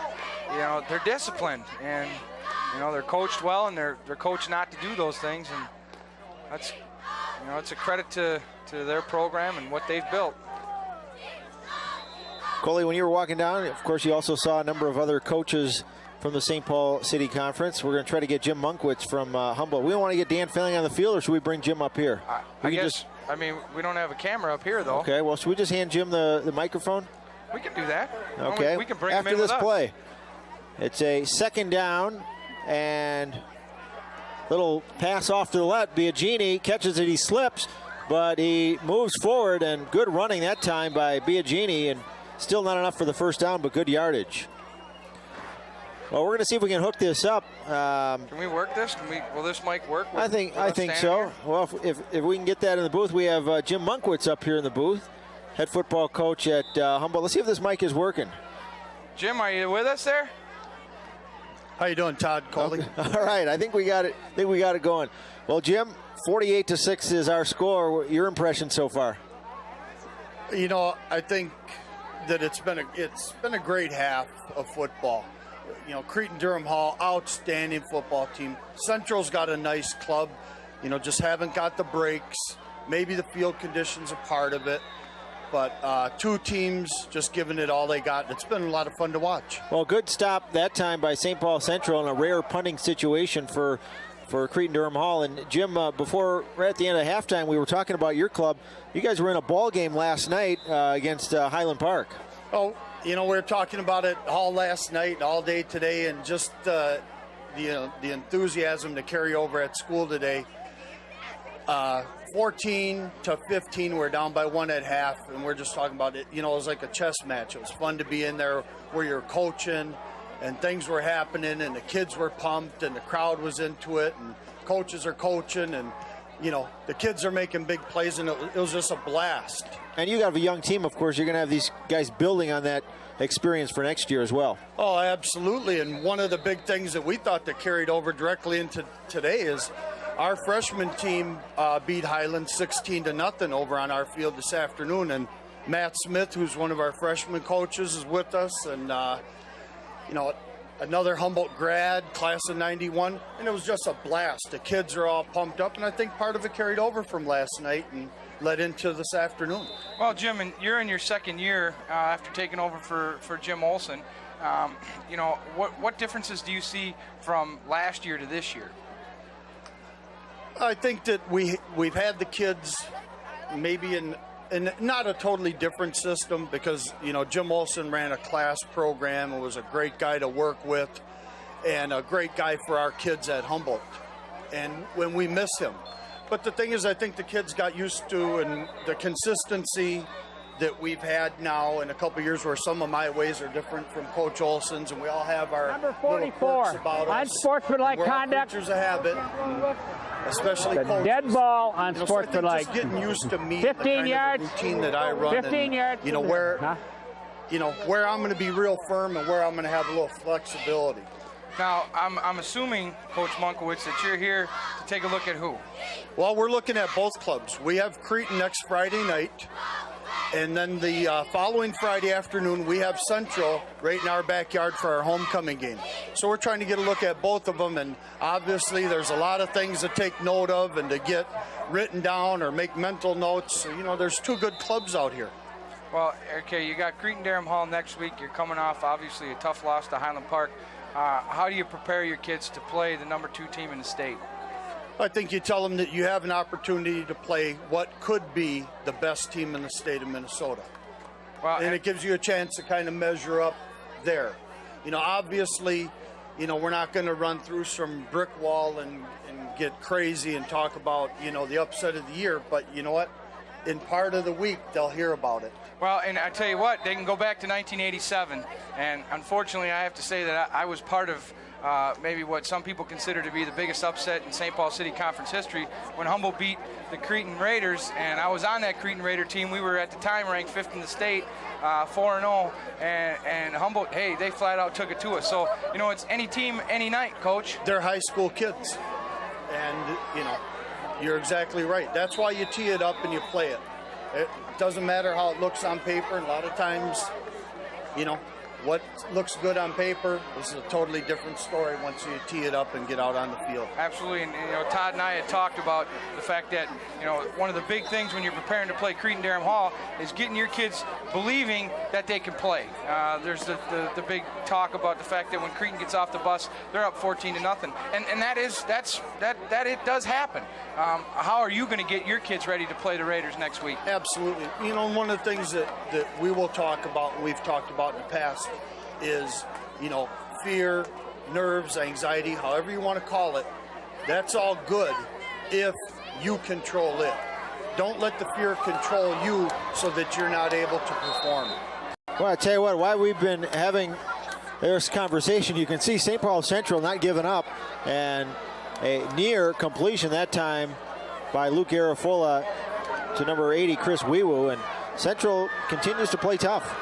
Yeah, I tell you, you know, and that's ultimately, and I think Coach Munkwitz would agree with me when I say you got to get your kids to buy into your program. If they're able to do that, then, you know, they're playing for each other, and they're playing for Coach Howell, and they're playing for Central High School. And the fact that the score is 48-6, yeah, it's unfortunate. They don't like it, but you know what? They're coming out every snap, getting off the ball, trying to execute the best that they possibly can. And I'll tell you what, the Central fans are having fun of this one as well. They haven't given up. Cortez Berry, who gives a pretty good kick, fielded at the 35-yard line, looking for a block down the right sidelines. He's got a hole through the middle, and he's going to go all the way. One man to beat to the 10, to the 5, and he is in for the touchdown. That's Phil Arnold, and he had an interception a couple of weeks ago, and there he takes a kickoff back, a punt return rather, for a touchdown. Boy, Cretin does it to you, offense, defense, and special teams. You know, Todd, you're absolutely right. And back in '93 when I was the special teams coach here, and I had guys like Rosga and Benton who all went on to play, you know, Division I football. You have special athletes back there. You know, that certainly is one thing. And you look at, and here's the key. The key is you look how he takes it up the middle, and then he busts it out. Now look at the Raiders. 71's got a shot at him, and he missed him. But they set the wall up, and they come back, and they pick the guys off, and he's off to the races. I mean, that's just excellent execution in terms of special teams. And unfortunately, I think a lot of times, sometimes head coaches in high school programs maybe don't stress special teams quite enough. I mean, and they can definitely make or break a game. I remember last year against Como Park, you know, if we don't have those big returns, and Todd, you were there for the game, SPN covered it, we don't win that game without the special teams. And a note, Phil Arnold, just a sophomore, as a snap was short, and a conversion is good. And I'll tell you, Cretin-Durham Hall, even when they make a mistake, they make it look good.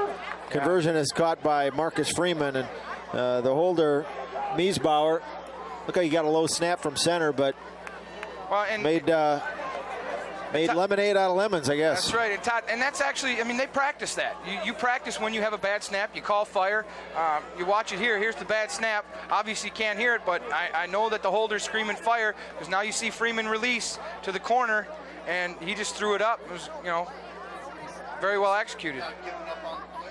They never play hard in their bad snap.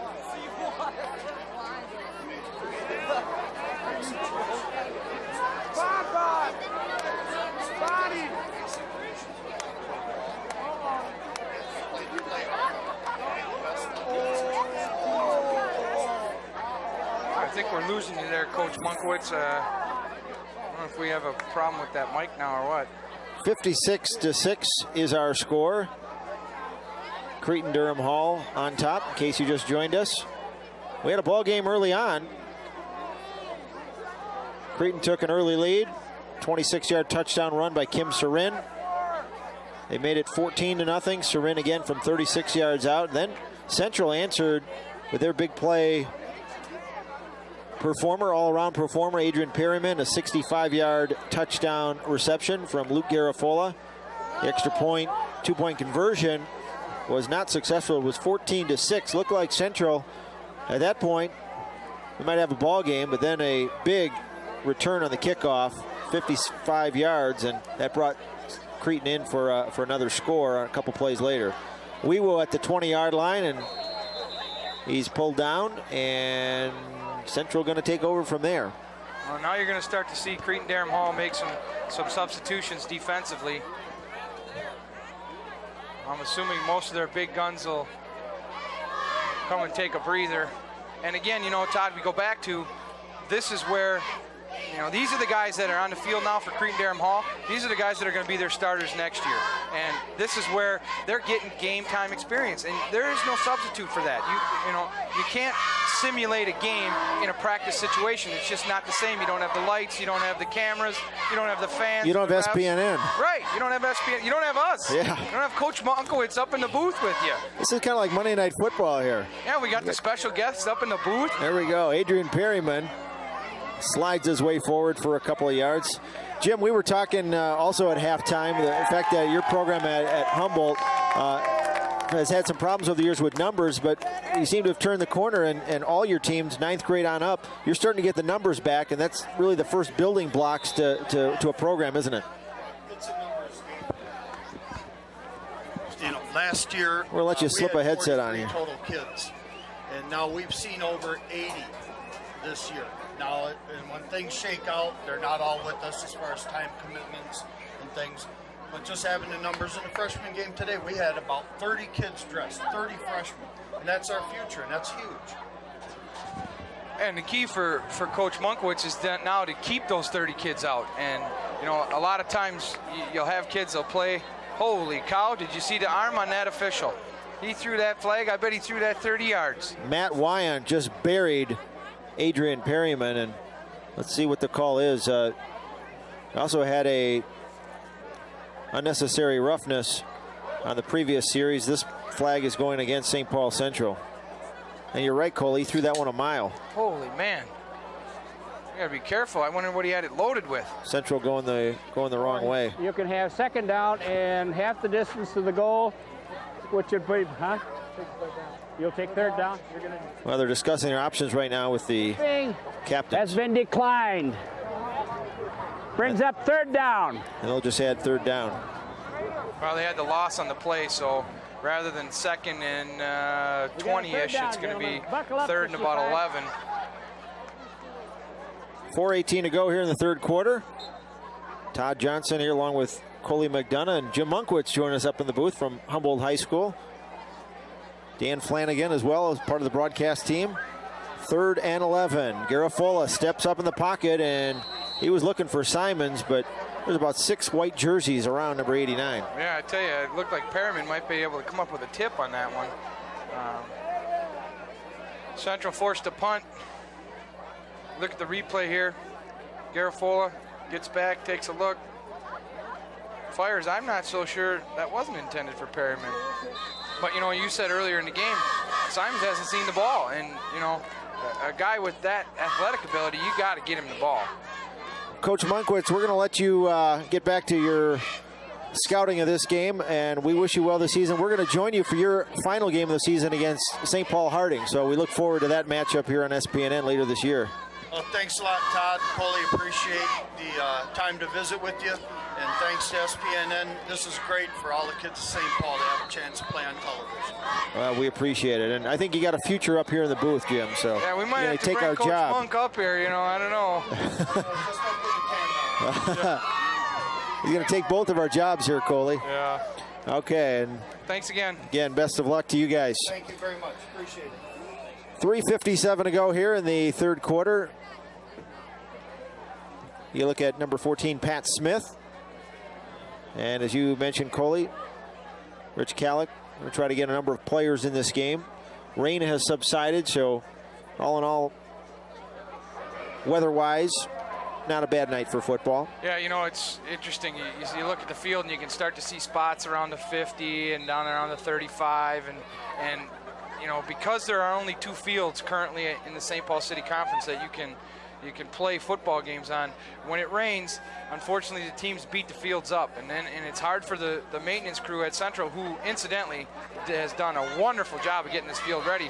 But they play soccer games on this field, they play football games on this field, and there's a lot of talk in the St. Paul City Conference as number 1 putting lights at Highland Park.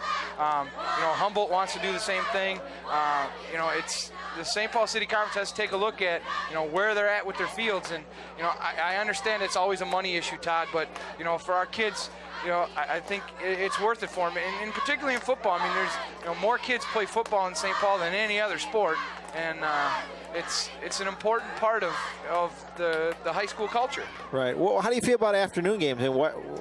Obviously, there's issues with parents who can't get off work to see their kids play, but historically, a lot of games were played during the day. Well, you know, quite honestly, I don't like it. I mean, there's nothing like a Friday night. There's a long pass completion, and coming down to about the 2-yard line, just bullying his way forward, number 85, Brian Miller. Nice catch by Miller. Mike Cadwell with a nice throw. Yeah, the ball was a little bit behind him. He made a nice adjustment to make the catch, and then just refused to go down. As you were saying on the day games. Well, you know, to me, you know, I've always been a Friday night guy, and I actually, to be honest with you, I don't like Thursday night games. I mean, you know, in our schedule, we sometimes had to play Thursday night games, and then you get banged up, and you got to come back to school the next day, and you know, Friday night games are, you know, for me, that's where it's at. Hugger goes in for the touchdown. Calvin Hugger, number 35.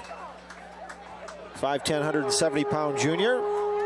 So he gets a bit of glory here on television in the second half of today's game. And Coley, indicative of a lot of players on Cretin-Durham Hall. Here you have Calvin Hugger, maybe the third or fourth running back. He had a 63-yard touchdown run last week. He's actually coming into this weekend's games, the Thursday and Friday games, he was second in the conference with 218 yards rushing. So a lot of depth as usual. And the extra point is good again by Tom Molnar. And the Cretin-Durham Hall Raiders have reached the 63-point plateau, 63-6. You know, Todd, this is where it kind of gets hard for Coach Calick and his staff.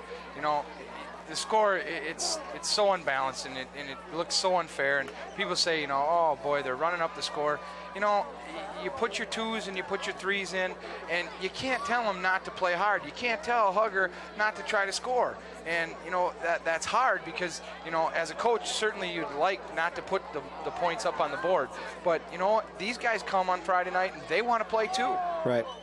And, Coley, the goal of Cretin-Durham Hall this year, there's no ambiguity. Their goal is to win the state championship, and they don't hide that fact. They tell their kids from the first day of practice, that's our goal. And you see some kids here are wearing a T-shirt with a slogan on the back that says unfinished business.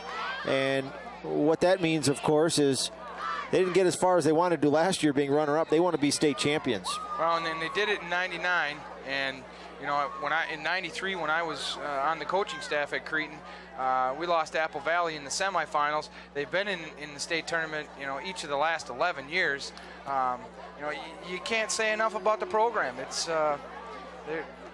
just an exceptional football program. Oh, look Barthez Bernard to midfield and knocked out of bounds.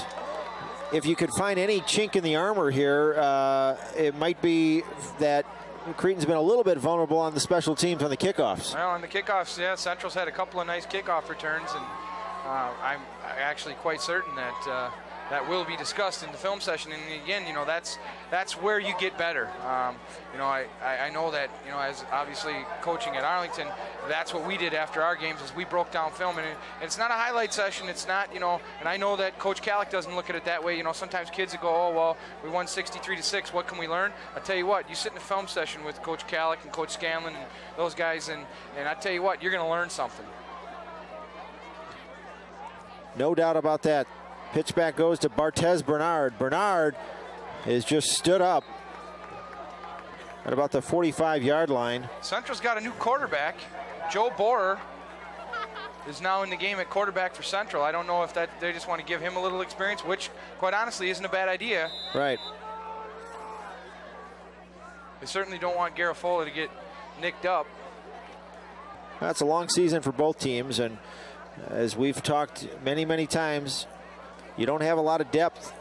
You really can't afford to have particularly your skill players go down. So, indeed, they are going to give this young man a chance to take a few snaps from center.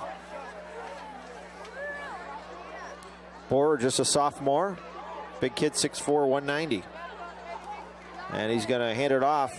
Well, he's got some quick moves, does Barthez Bernard. I'm kind of interested to see Bernard still in the game, with the fact that Scotty talked about the fact that he was a little nicked up, and he kind of nicked himself during the course of the week.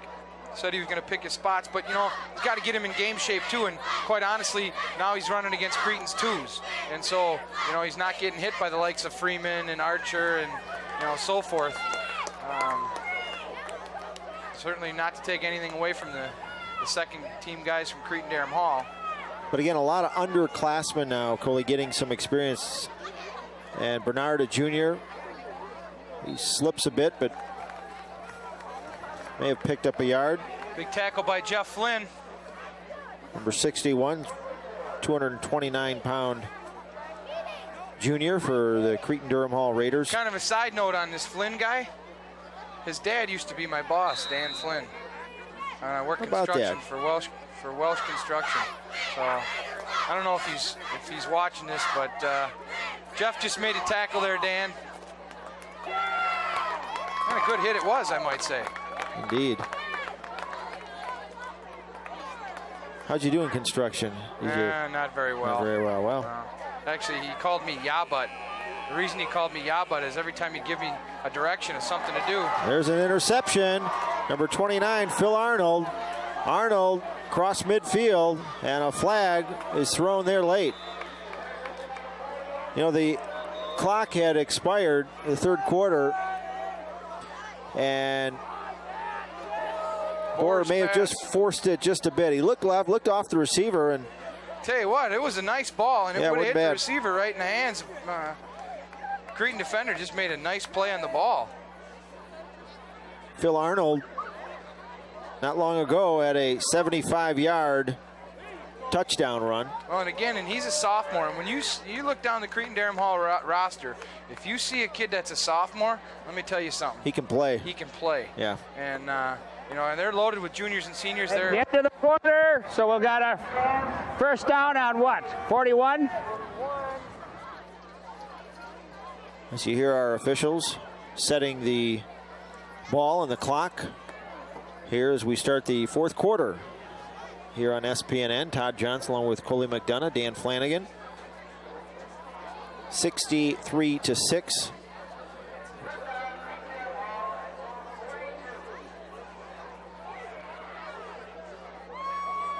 Coley, sometimes you use the cliche, not you personally, we all use the cliche. It's, you know, a little closer than the score, and Cretin's had some big plays, but, you know, again, I just keep going back to Central has played them tough. I think Central has played Cretin tougher than either of the first two opponents, even though it doesn't necessarily show up on the scoreboard. Yeah. Well, you know, the tough part of it is the scoreboard can be a pretty intimidating thing. And, you know, the other schools that are going to face Cretin, I mean, you know, Humboldt's got them next week, and they're going, oh, man, and, you know, we got to play Cretin, and they just beat Central 63-6. They beat Arlington 63-0. But, you know, like Coach Monkwood said, you know, any team, any day. And, right. You know, I'm certainly not predicting an upset by the Hawks over the Raiders next week, but at the same time, that's why they play the game.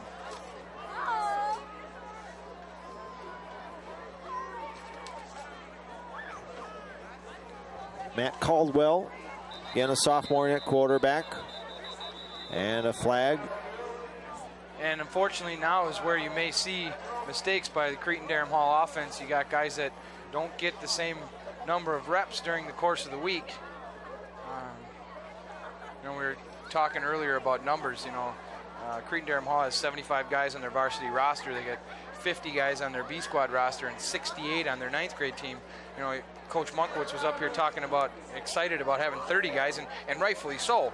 You know, if you can take 30 guys through, you know, 4 years and you can get 4 classes of that, you got 120 guys in your football program, and those are pretty good numbers, but, you know, pale by comparison to Cretin-Derham Hall. When they have those numbers, Coley, 60 guys, are there guys cut as well? No, not at all. And that's the nice thing about football is you don't have to cut guys. I mean, you know, I obviously having, whoa, big tackle there by Perryman. You know, having started the program at Arlington, and we started with like 40 guys, and, you know, in '99 we were up to over 60. you know, you're not at the luxury to cut guys. You look at the replay here, big hit by Perryman, takes the ball off the right side. Perryman comes, sheds a block, and catapults the running back into the air. There's Calvin Hugger. Well, Perryman, for one, is really playing hard on every single play. Matt Caldwell, 2nd and 8. And gives the ball to Hugger, and Hugger is wrestled down. Mike Janich, number 52, in on the tackle for St. Paul Central. Nice tackle by Janich. Came from his linebacker spot, came right down the line like he's supposed to. He scraped off a block and tackled Huggard for a short gain. Brings up 3rd and 5. See here again. See Huggard come down the line.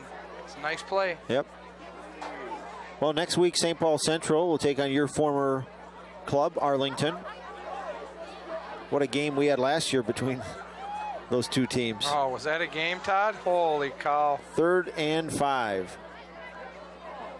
Here comes the counter tray. Little delay, and this is Hugger, and he's got nobody around the corner. Hugger is going to go in for the touchdown. Let me tell you something. That is the Cretin-Derham Hall offense, bread and butter. And there isn't anybody that can say different. I don't think Coach Kallick or Coach Scanlon can argue with that.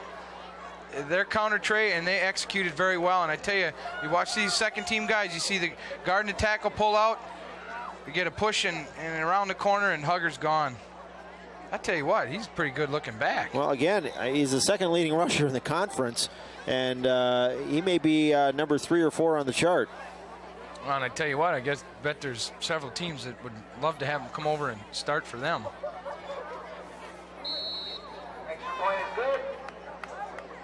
And we've reached the number of 70. 70-6 is our score. And if you could elaborate, Coley, on the power of the scoreboard, does it start hurting a little bit more when you see that many points up? Well, when the number on the left, the tens digit, gets to 7. Yeah. Yeah, I mean, and again, though, I can't stress enough, it's, you know, Coach Kallick and his staff, they're not running the score up. They're playing their 2s and 3s and 4s, but those kids have to play, and they have to play hard, and it's unfortunate. You know, Central certainly is down now. You know, it's frustrating to be on that side of the ball, and you look up at the scoreboard and you see that you're down 70-6. You know, they can't just kneel down on the ball, though. You know, it's football, and you come to play, and the kids that, you know, the Jeff Flynn's of the world, hey, they want to play, and they're going to go out and play hard, and you know, you certainly can't fault them for that. Well, again, a lot of people looking at Central High School say they may be a year away from being a top contender. A lot of outstanding players who are juniors. Adrian Perryman, one of them. It's scary to think another year of development, what he'll be like next year. Without question, and you know, it's something that you build to. I know that, you know, through the course of my career at Arlington High School, the guys that almost beat Cretin got pounded by him twice. Right. And that's, you know, Perryman slipped and fell on the kickoff. Up front for St. Paul Central, talking about underclassmen. 68 Devin Jones, 6'5", 240-pound junior. Number 70 Noah Gagner, 6'1", 230 junior. Center Felipe Patterson, 5'10", 200-pound junior. Right guard Alan Sojourno, 5'10", 190-pound freshman. I mean, they have an all underclassmen line, and you got everybody coming back next year, along with Perryman, plus some other skilled players. You know, they're gonna have a lot coming back next year. Well, and the other thing, Todd, is you'll find that what separates teams like Cretin-Derham Hall, Eden Prairie, Blaine, is when the season gets over, those kids might take a month off. They might take a month to, you know, let their bodies heal up. And if they don't play another sport, and there are many, you know, multi-sport athletes at Cretin-Derham Hall and at Central and so forth, but if you're not playing another sport, they start getting ready. They're in the weight room. They're getting their bodies ready. And, you know, that's sometimes what comes into question with, you know, the other St. Paul public schools, is that, you know, sometimes those kids don't put the same time in that, you know, I mean, like I said, I've been on both staffs. I've been in the Cretin-Derham Hall weight room, and their kids are there, and they're working. And that's what the other kids got to do. And you talk about the young kids that Central has, those kids have to mature and build themselves. They have to work at it to be good. And unfortunately, it's hard to do. I mean, it's hard to say, when I'm done with school at 2:30, I'm going into the weight room. And then when I'm done, I'm going to the library to get my homework done. Because, sometimes, and I experienced it, we have kids who become academically ineligible, and now they can't play because they don't get their stuff done in the classroom. And, for whatever reason, and I don't have an answer, Cretin-Derham Hall doesn't necessarily deal with those same issues. It's preparation, both mentally, physically, across the board. And Central and Scotty and what he has to do with those kids, and he knows it, and he tells them. It's not like, they don't preach it. They got to do the work in the off season so that they can have success during the season. Well, we've shown you the records throughout the game, 71-2 in the conference, and here's a long pass to Perryman just off his fingertips. Wow. I got to tell you, Todd, that surprises me. That was a mistake that I don't think Perryman he might never make that mistake again. That's you would say that's uncharacteristic of that young man. He always seems to come up with the big play for Central, and he had his man beat deep. And of course, that happened right in front of our camera here at the 50-yard line, so he'll get a good view of that when he watches the replay of this. But it certainly isn't nothing to hold his head down about. He's been Mr. Everything for St. Paul Central. Is Cortez Berry going to get another chance to punt? He's going to get tired. He might have a sore hamstring tomorrow. Berry, I think one of the better kickers in the conference. See, now there's an example right there, Todd, of taking a fair catch. He didn't have to fair catch that ball. He could have returned it, but he didn't. He took the fair catch. Now you see the guys coming out on the field. Cretin-Derham Hall is going to put another new quarterback in. You see the guys in the field. They all got white pants, and it's a muddy field. Right. But now these guys get their chance and their opportunity, and they're going to try to put it in the end zone.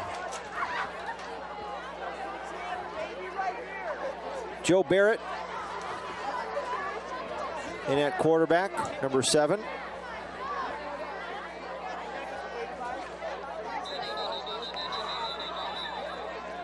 Number 30, Matt Miller, a 5'8" junior, running back, getting his chance to line up 7 yards deep.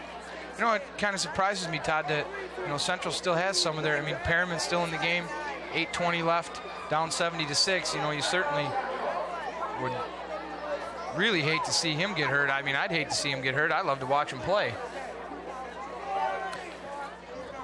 Coley, let's talk for a moment about the quarterback legacy here at Cretin-Derham Hall. Of course, Viking fans were pained to watch Chris Winkie pick them apart last week at the Metrodome. And you talked earlier about Steve Walsh, and the list goes on and on. How do they develop so many good quarterbacks here? It's, I guess, my experience, it goes to coaching. I was at Cretin-Derham Hall, or actually, I wasn't. I was at Cretin. And when Steve Walsh was a quarterback and Mal Scanlon was there, and Steve wasn't Steve wasn't a Winkie. Steve wasn't a Joe Mauer. Steve was just, he was the prototype quarterback, 7 steps, could read a defense. He was smart. They always, you put tags on people and what they can do. And Steve was always that smart quarterback who didn't have a heck of a lot of skills, but you know what?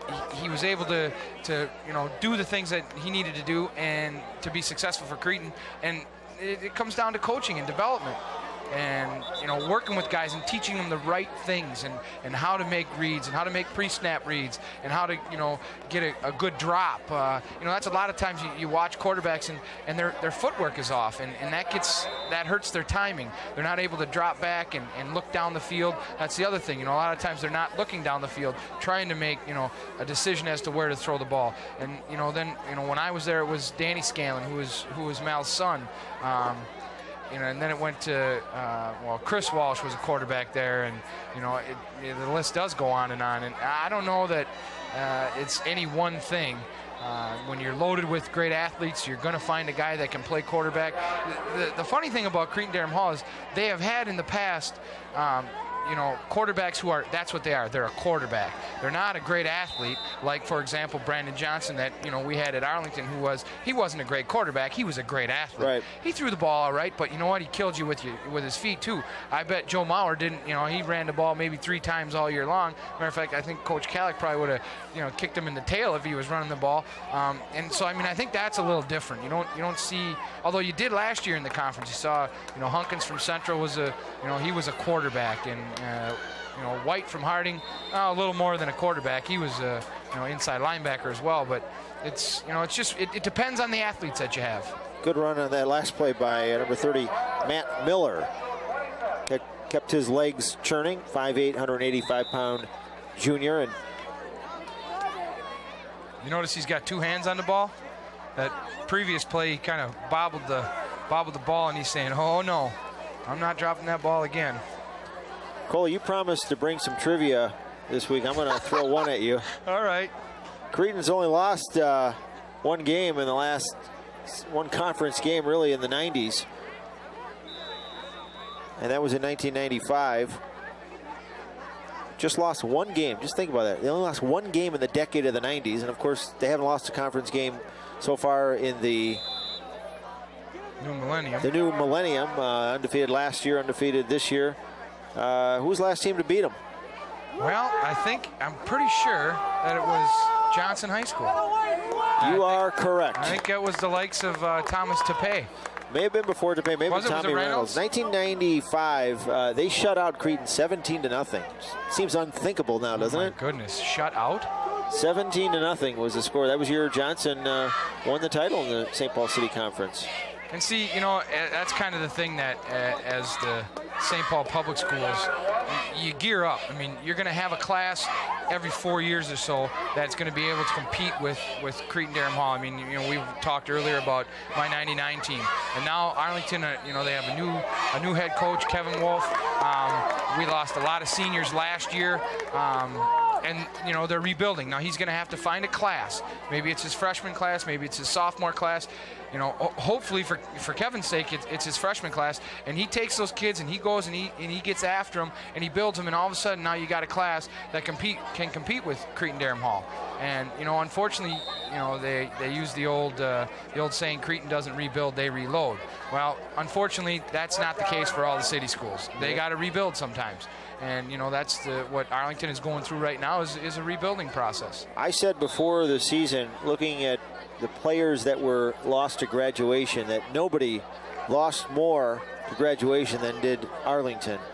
You had that squad together for 3-4 years, and the Brandon Johnsons and Tony Oyewo and that whole team. That's not to take anything away from the underclassmen who were coming up, but as you mentioned, it took them 3-4 years to get to where they were, and you're right. It's going to take a couple years to get a class like that together. And it's fun to have those. Here, Barrett's going to try to get this to the corner, and he's going to come up a little bit short. Inside the 10, down to about the 8. And it's fun. In the last 2 years, we were able to go 14-7, so we won, twice as many games as we lost. And you see Barrett going around the corner trying to get there. He gets a pretty good shot here at the end, right there. Yeah, he sure did. Central defender number 87, Sean Hudson, knocked him out of bounds. But, it'll come, and that's, kind of, if I had any advice for, not only for Kevin. I talk to Kevin all the time, and, there will always be a special place in my heart for the Arlington football program.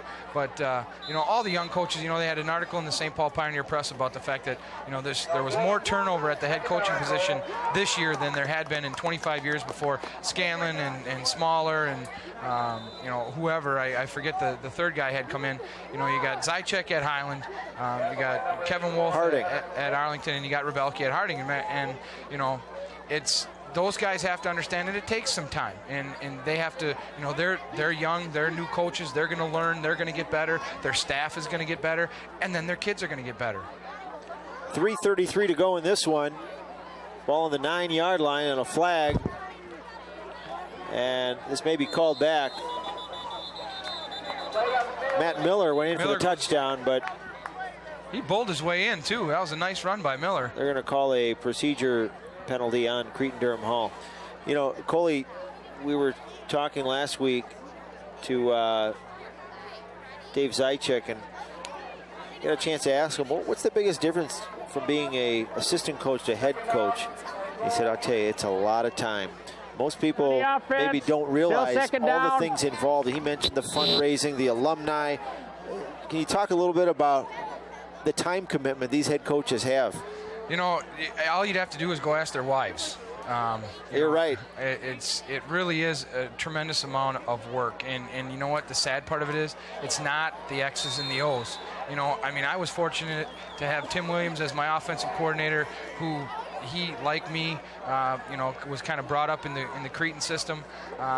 Gary New as a defensive coordinator. Quite honestly, I didn't have to do a whole lot of X's and O's stuff. Those guys took care of it. What I had to do is I had to make sure that, you know, we had water bottles. I had to make sure that, you know, our uniforms were clean. I had to make sure that, you know, we had all of our equipment. We had, you know, mouthpieces. We had, you know, all of the little things, and you're ultimately responsible. You have to make sure that, you know, your younger groups are coached, you know, correctly, that the younger coaches are doing what they're supposed to be doing.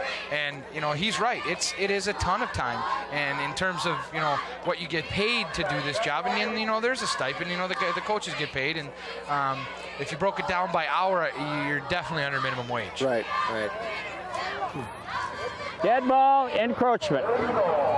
Third. The other thing is, though, Todd, it's a blast. I mean, you ask Dave Zychek, I can't imagine that he for 1 second says that anything that he does isn't just a ton of fun. By the way, his offense, #1 in the city conference in total offense. So that spread offense is doing quite well early on. Matt Miller takes it down. 3rd and goal. 5. Just over 2 minutes to go here in the 4th quarter. Mercifully, if you're a St. Paul Central fan, 70-6 is our score. And Central knocking on the door for one final exclamation mark on this one. Cretin Durham Hall. Did I say Central? I think you did. I think that you'd like them to score. I've said Cretin so many times. I don't know why I didn't say it there. Pitch back, and there's a flag on the play near the goal line as Cretin continues to shuffle in players. Looks like a hold. 5 from the spot. Taval Napoleon there on that Number play, number 43. 75. Oh, the poor guy, he got his number called. What? Okay, that's all right. Red captain, you can decline it. I like those mics down there on the field.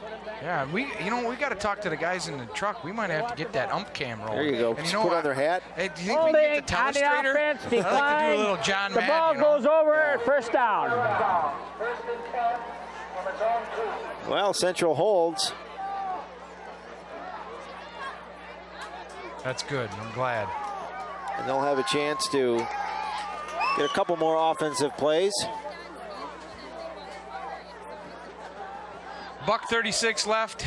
70-6. Cretin Durham Hall. The #2 Raiders dismantling the Minutemen.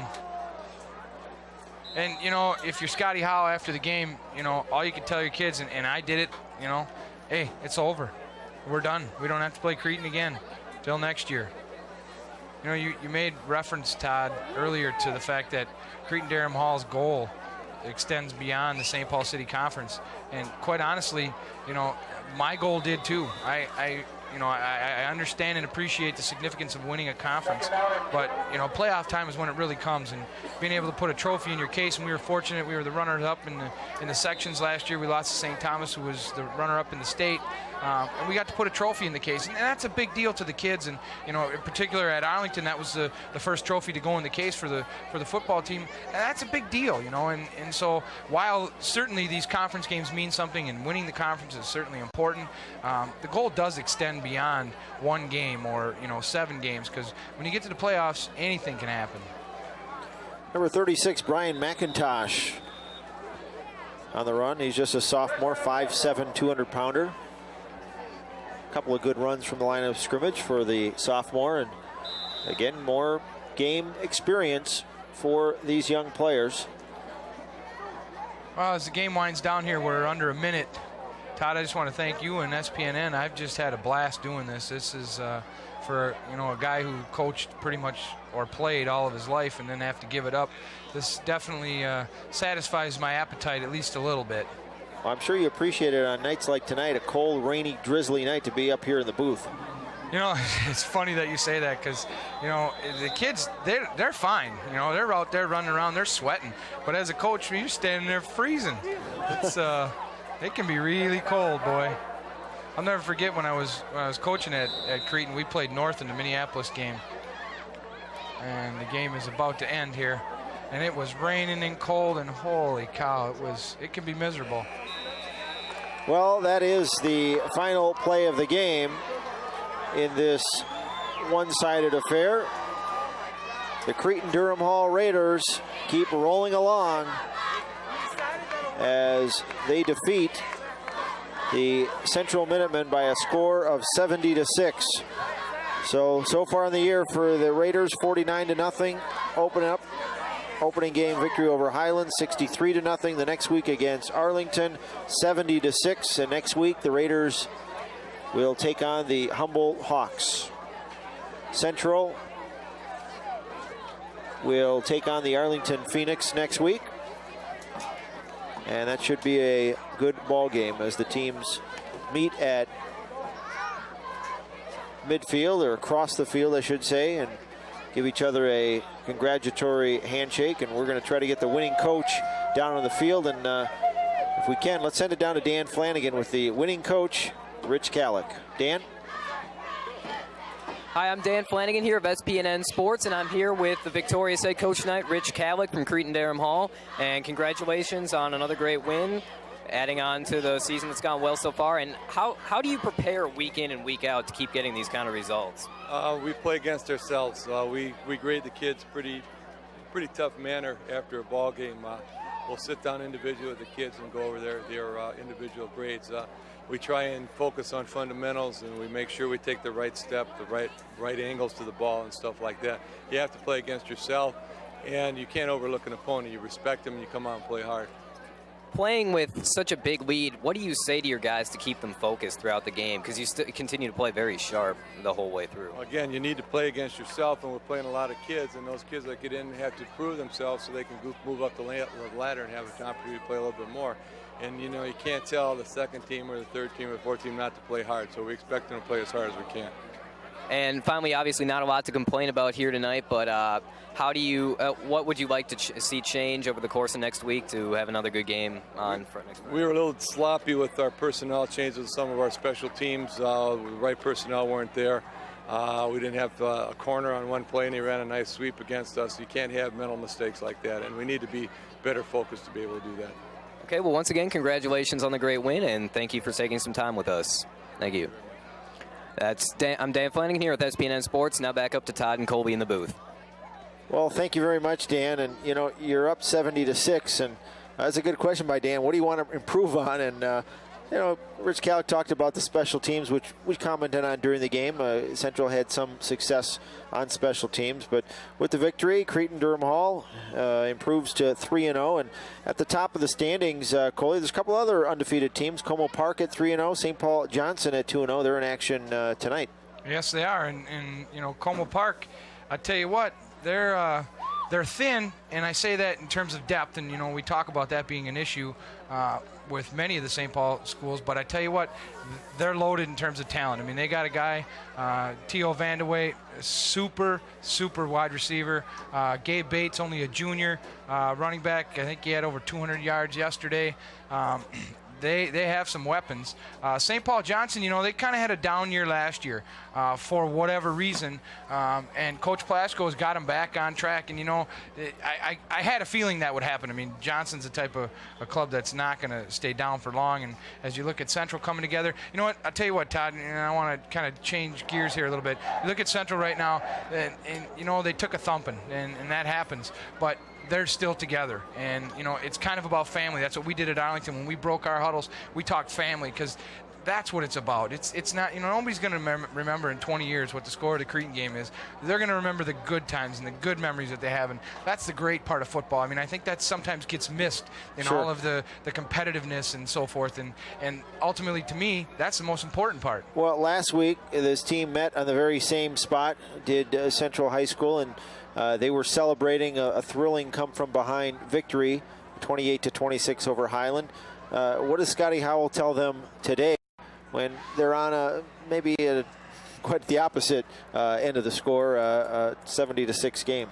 Quite honestly, it's not all that difficult. I mean, basically, you just tell them, you know what, they're better than we are, and what are you going to do? The game is over now. I mean, I would say, quite honestly, he may have already started talking about Humboldt. I mean, what are you going to say? Now, certainly, I would imagine that they'll break down film and try to improve. Like Coach Kallick said, I mean, you play against yourself, and you try to improve yourself, and it doesn't matter who you're going up against. You have to, execute your assignments. Maybe you don't, you're not there all the time. You got players that you're playing against that might be better than you are, but, eliminating mental mistakes, doing things that are, conducive to your offense, to your defense, whatever it may be. Well, if you like a lot of scoring, you can watch this game again on Saturday, 9/16. I guess if you're a Cretin-Durham Hall fan, it might be more fun to watch this Saturday at noon, and again next Wednesday night, the 19th, at 7:30 p.m. And Coley, I've heard some of the other coaches say, well, after you play Cretin, you tell your kids, well, that's the school that has so many Division I players. Now we go back to the sort of the regular St. Paul City Conference schedule, and you kind of take it from there. I tell you what, I did. I mean, we led off with them last year, and they absolutely waxed us. I mean, it was 56-0, and like you said, Central did play with them. I mean, it wasn't. Yes, I understand that what the score was, but they did play very hard. And I heard the Arlington fans though said it was just bad coaching. Is that what it was? Yeah, it could have been. Actually, they were calling for my resignation after that game, but so I somehow talked him. I think it was Bill Dunn that talked him out of it. But it's exactly what you do. Cretin's done. We're done with them. We don't have to play them again. Now we focus on, in my mind at that time, what I told my team is now we focus on teams that we can beat. And that's what Central has to do. They have to come out, and they got Arlington next week. You see them all talking over there, and that's bringing it together. That's what a football program is about. These guys are going to go through, all kinds of – think about how high they were last week, and quite honestly how low they are right now. That's the nature of the game. I mean, You're going to have the highs and you're going to have the lows. And you may have a last-minute game next week as they take on Arlington. Back to Cretin-Durham Hall. You need a calculator to add up their offensive productions. It's now, they've outscored in their first 3 games 182-6 over their opponents. Yeah, well, there isn't a heck of a lot you can say about that. I can do basic math, and 182 divided by 3 is, that's a bunch, I think. Yes. And if you're a Humboldt Hawk fan, well, this is the team that you're going to be facing next week. But, look, these kids play it one play at a time. If they go play hard on each and every play, that's all you can ask for. Oh yeah, and you talked briefly about Arlington and Central has a little bit of a rivalry going. And over the last 2 years they split. Both games were good. Last year's game came down to, time had expired. It was a 2-point conversion with 3 zeros on the board, and Central made a nice play to knock it away. And unfortunately, at the time for me, it wasn't the outcome I was looking for, but it'll be a great game. Let me run down very quickly the scoring for tonight's game. Cretin took an early 6-0 lead, 26-yard touchdown, Kim Sarin. They made it 14-0. Sarin again. Perryman, a 65-yard touchdown, made it 14-6. The extra point, the conversion was no good, and then it was all Cretin-Durham Hall. Sarin, 55-yard kickoff return, another 6-yard touchdown. Schreier, 19-yard touchdown. Biagini, 30-yard touchdown. Defense recorded a fumble in the end zone. Archer, a 22-yard touchdown. Phil Arnold, 75-yard touchdown. Then Calvin Hugger finished the game with a couple of touchdown runs. The last, a 44-yard run. And that is your final. 70-6 is the final score. For Coley McDonough and Dan Flanagan on the field, and our entire crew down on the field in the truck, we thank you for joining us. Once again, our final score from James Griffin Stadium in St. Paul, Cretin Durham Hall rolls 70-6 over St. Paul Central. Good night, everybody. Good night. Actually, their scoreboard doesn't even go that high. Their scoreboard only has 2 digits.